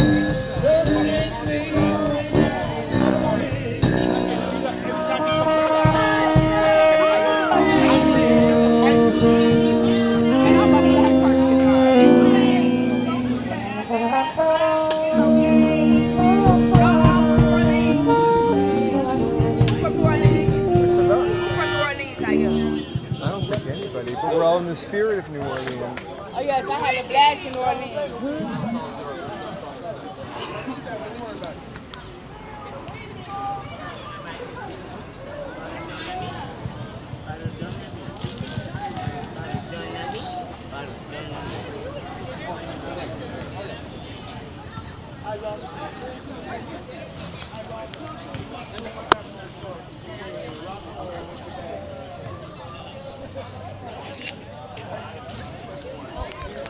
The band is the Top Shelf Brass Band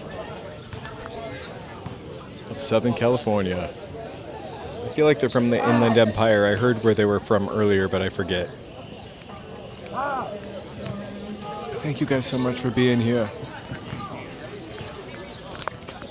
This is the last honoree.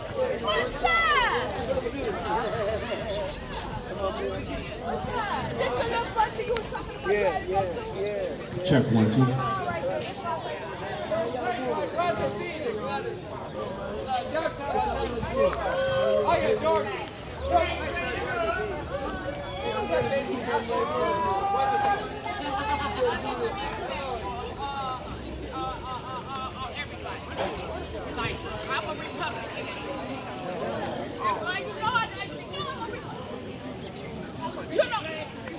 You Democrats is fucking up the country. Ladies and gentlemen, here we are. We are here to honor Anthony Ruffin. With some words of Anthony Ruffin. My name is Anthony Ruffin. My job is to serve the community of Skid Row. Anthony Ruffin. I'm not here to fix them. I'm here to get people housing. Cutting down on how long someone has to wait for housing? Well, that's a type of harm reduction. I don't think people should wait 2 months for housing. I think it should be immediate. I don't believe in people waiting for anything.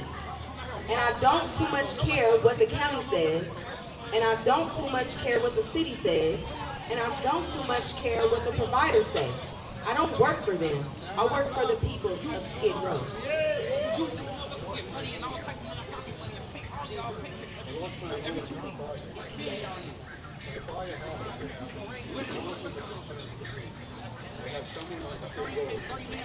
Skid Row. Skid Row that needed to be housed and had a housing appointment. So I took them to the housing appointment. Temporary. His was permanent. And that's just what it was. He misses this appointment, he doesn't get his housing.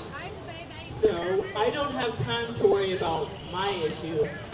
That's just the way it is.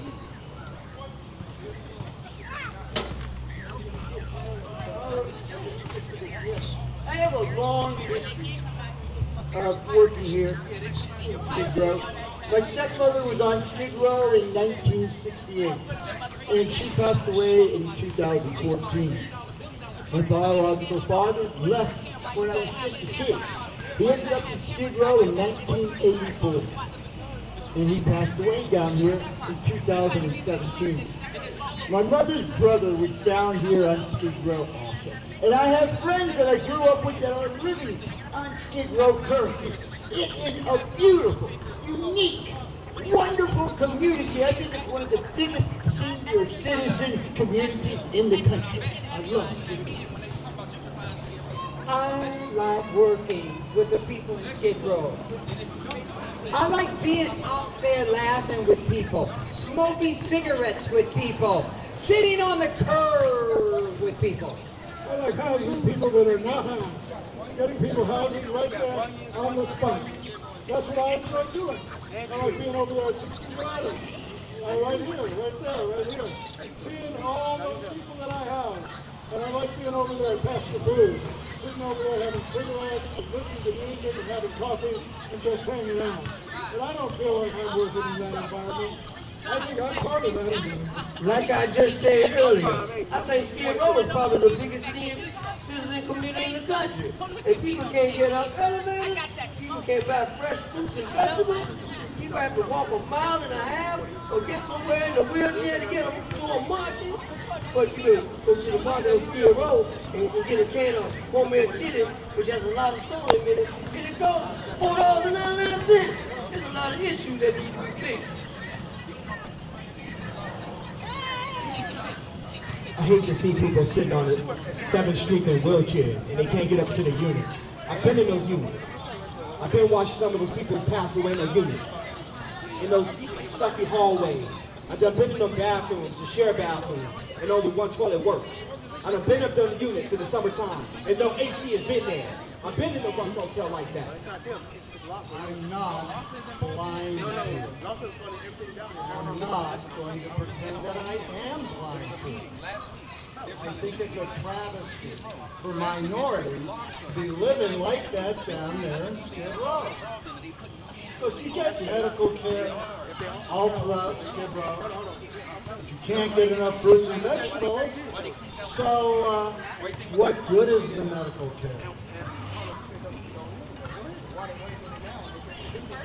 I do everybody I house. I buy them equipment and show them how to cook the product. I do that personally out of my pocket. Skid Row has given me so much. Why would I not to give back? I do with social services. My standard is high, and the people of Skid Row should have that expectation from everybody that works.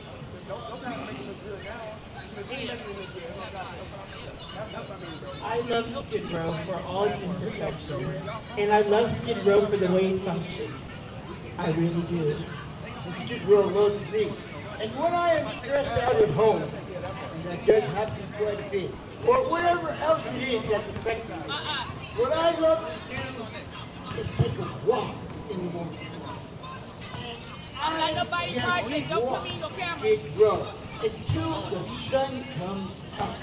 And sometimes I'll just sit there on this thing, I'll have me a cup of coffee, and I'll watch the sun come up. Place to be. I've been in social work about 20 to 25 years. Fresh out of incorporation, and I like to say I was raised in social service. And those amazing women of social service mold me. Yes, they mold me. I met Molly, Lori at Housing Works. I didn't know her personally at the time, but she was bigger than bigger in social service. If a dog got you, they bite. I would be out there. That's not the point. The point is, if a dog got you, just don't bite. And she would be across the top, knocking on doors. She was always in the work, no matter what her title was. She was always in the work. Harm reduction is so big right now. But Molly was talking about that years ago. And that's why I don't take no for an answer from nobody. Because Molly told me. Anthony, stick close to the visionaries. Everything else changes. But if the vision changes, you go. And that's how I characterize my career today. I stay close to the visionary. And Molly was amazing to me because she had a cell phone. And every person she ever worked with was in that phone. I've had a phone since 2010, and everybody that I work with was in my phone. I don't have a work phone.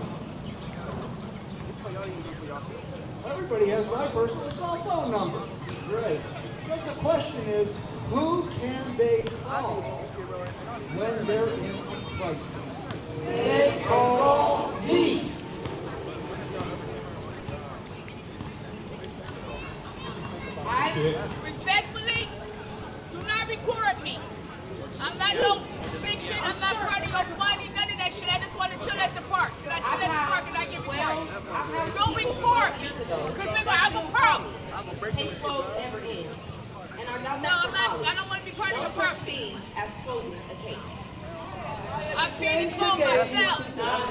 in the game.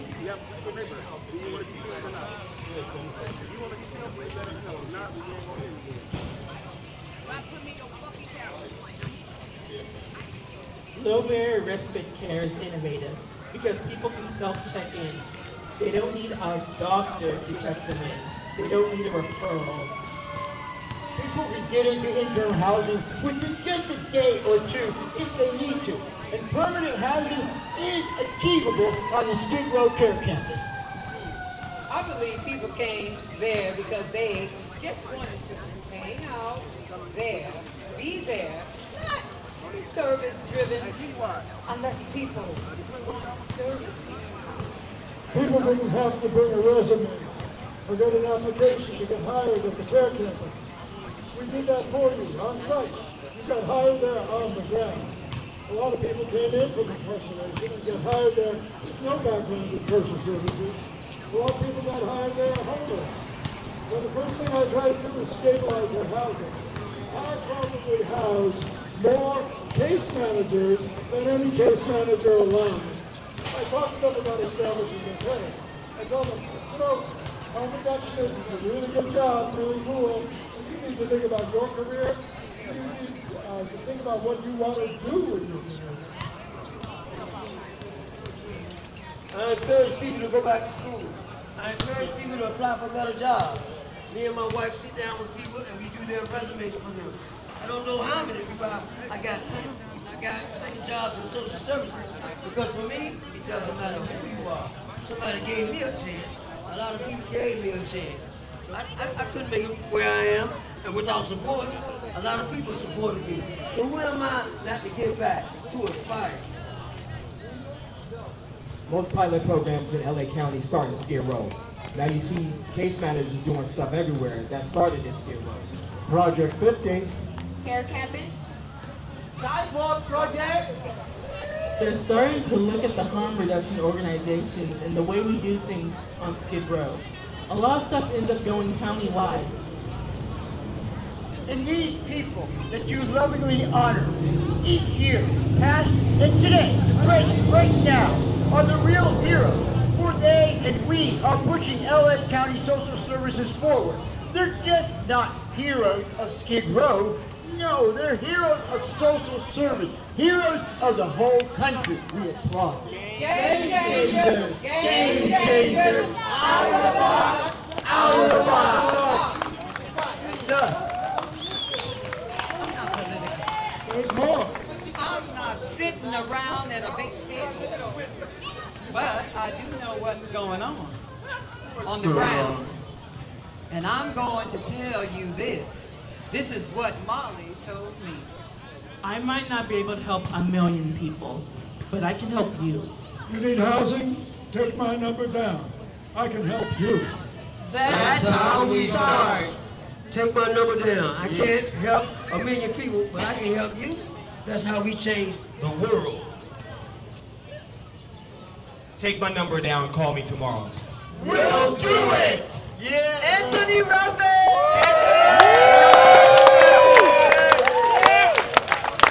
Anthony, come on up. Anthony. Skid Row Care Campus, you can find him there. That's where he loves to be. State sanctuary.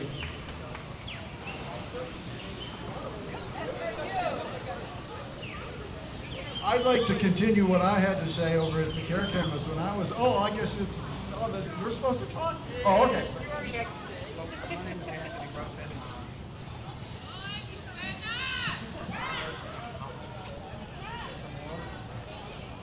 I'm super honored to get this award. Truth be told, I'm just doing my job. I'm just doing my job. And if that's part of my job is to house people and care about people and buck the system to get people housed and too much don't care about that, I'm just doing my job. And I've always said this. When I retire, the only people that can judge me are the people that I work for, and that's the homeless population. And I don't too much care about anybody else. And I'm gonna stick to that, and I'm gonna give social services 100%. every day I come to work. And I'm gonna buck the system every time I have to buck the system. And sometimes it may cost me my job, but so be it. Just like Soma sitting there and all of these heroes today, they're bucking the system. And they're standing up and they're fighting for equality. And if I'm not doing that, I might as well leave social services. So my name is Henriette. Thank you all.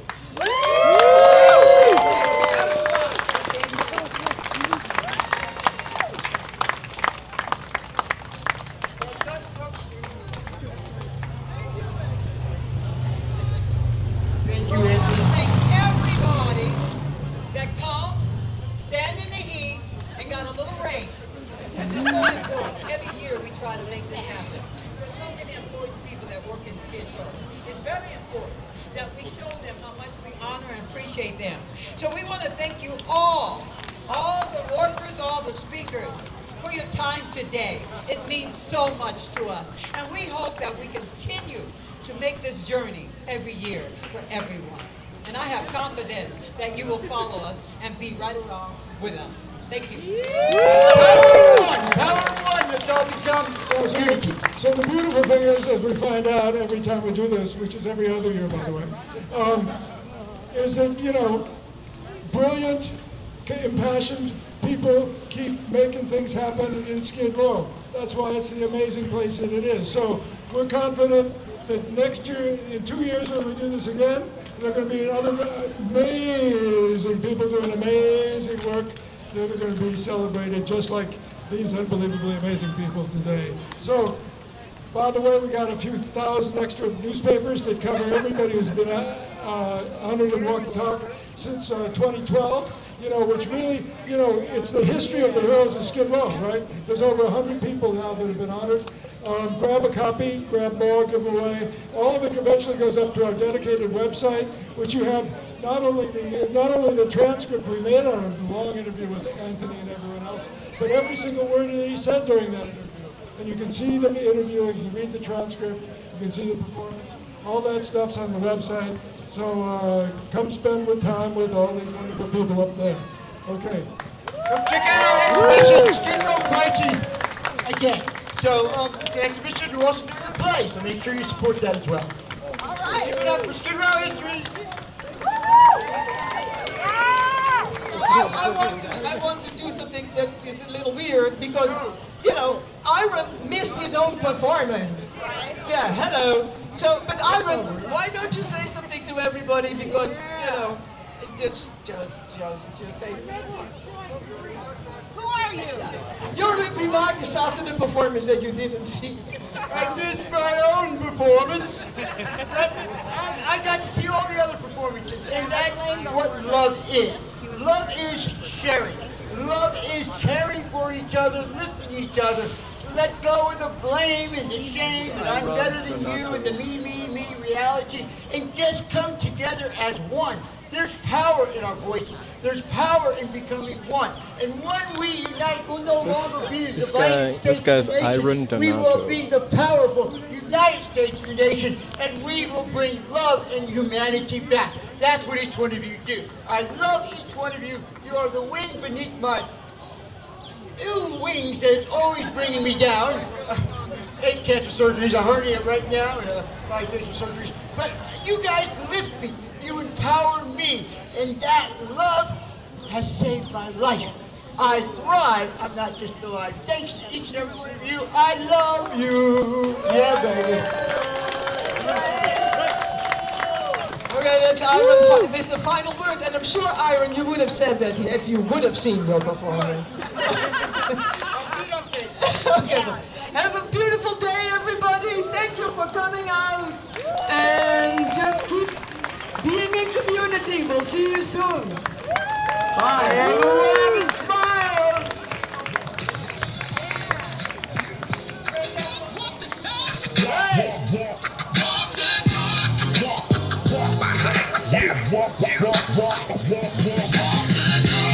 talk through the heart of the roadway. Top shelf grass band got the whole street glowing. From 12 to 4 to the All right. Skid Row visionary still running the show. That was pretty amazing. Let me head back into the city.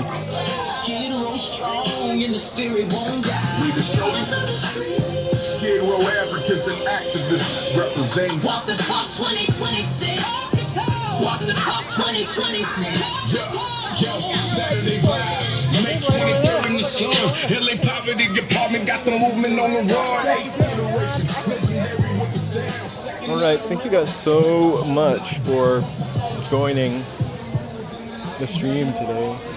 That is the walk the talk. This is what we've just been walking. A lot of standing, but talking and walking. I'm gonna sign off right now and start walking back to the train station. But thank you guys so much for coming. This is a really important and meaningful experience.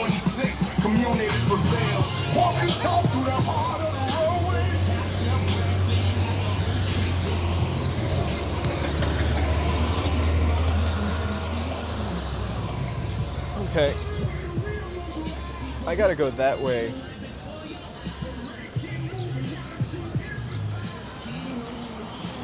All right, you guys. I will see you live streaming tomorrow. Joe and I are going to post up at the end of, before the end of the day about tomorrow. I'm going to sign off and walk back to my train station over there. Thank you guys for walking with me through Skid Row in a respectful way. I really hope Brave Bull was here. He is the big pusher of Skid Row. I'm glad you guys could be here. I will talk to you really soon.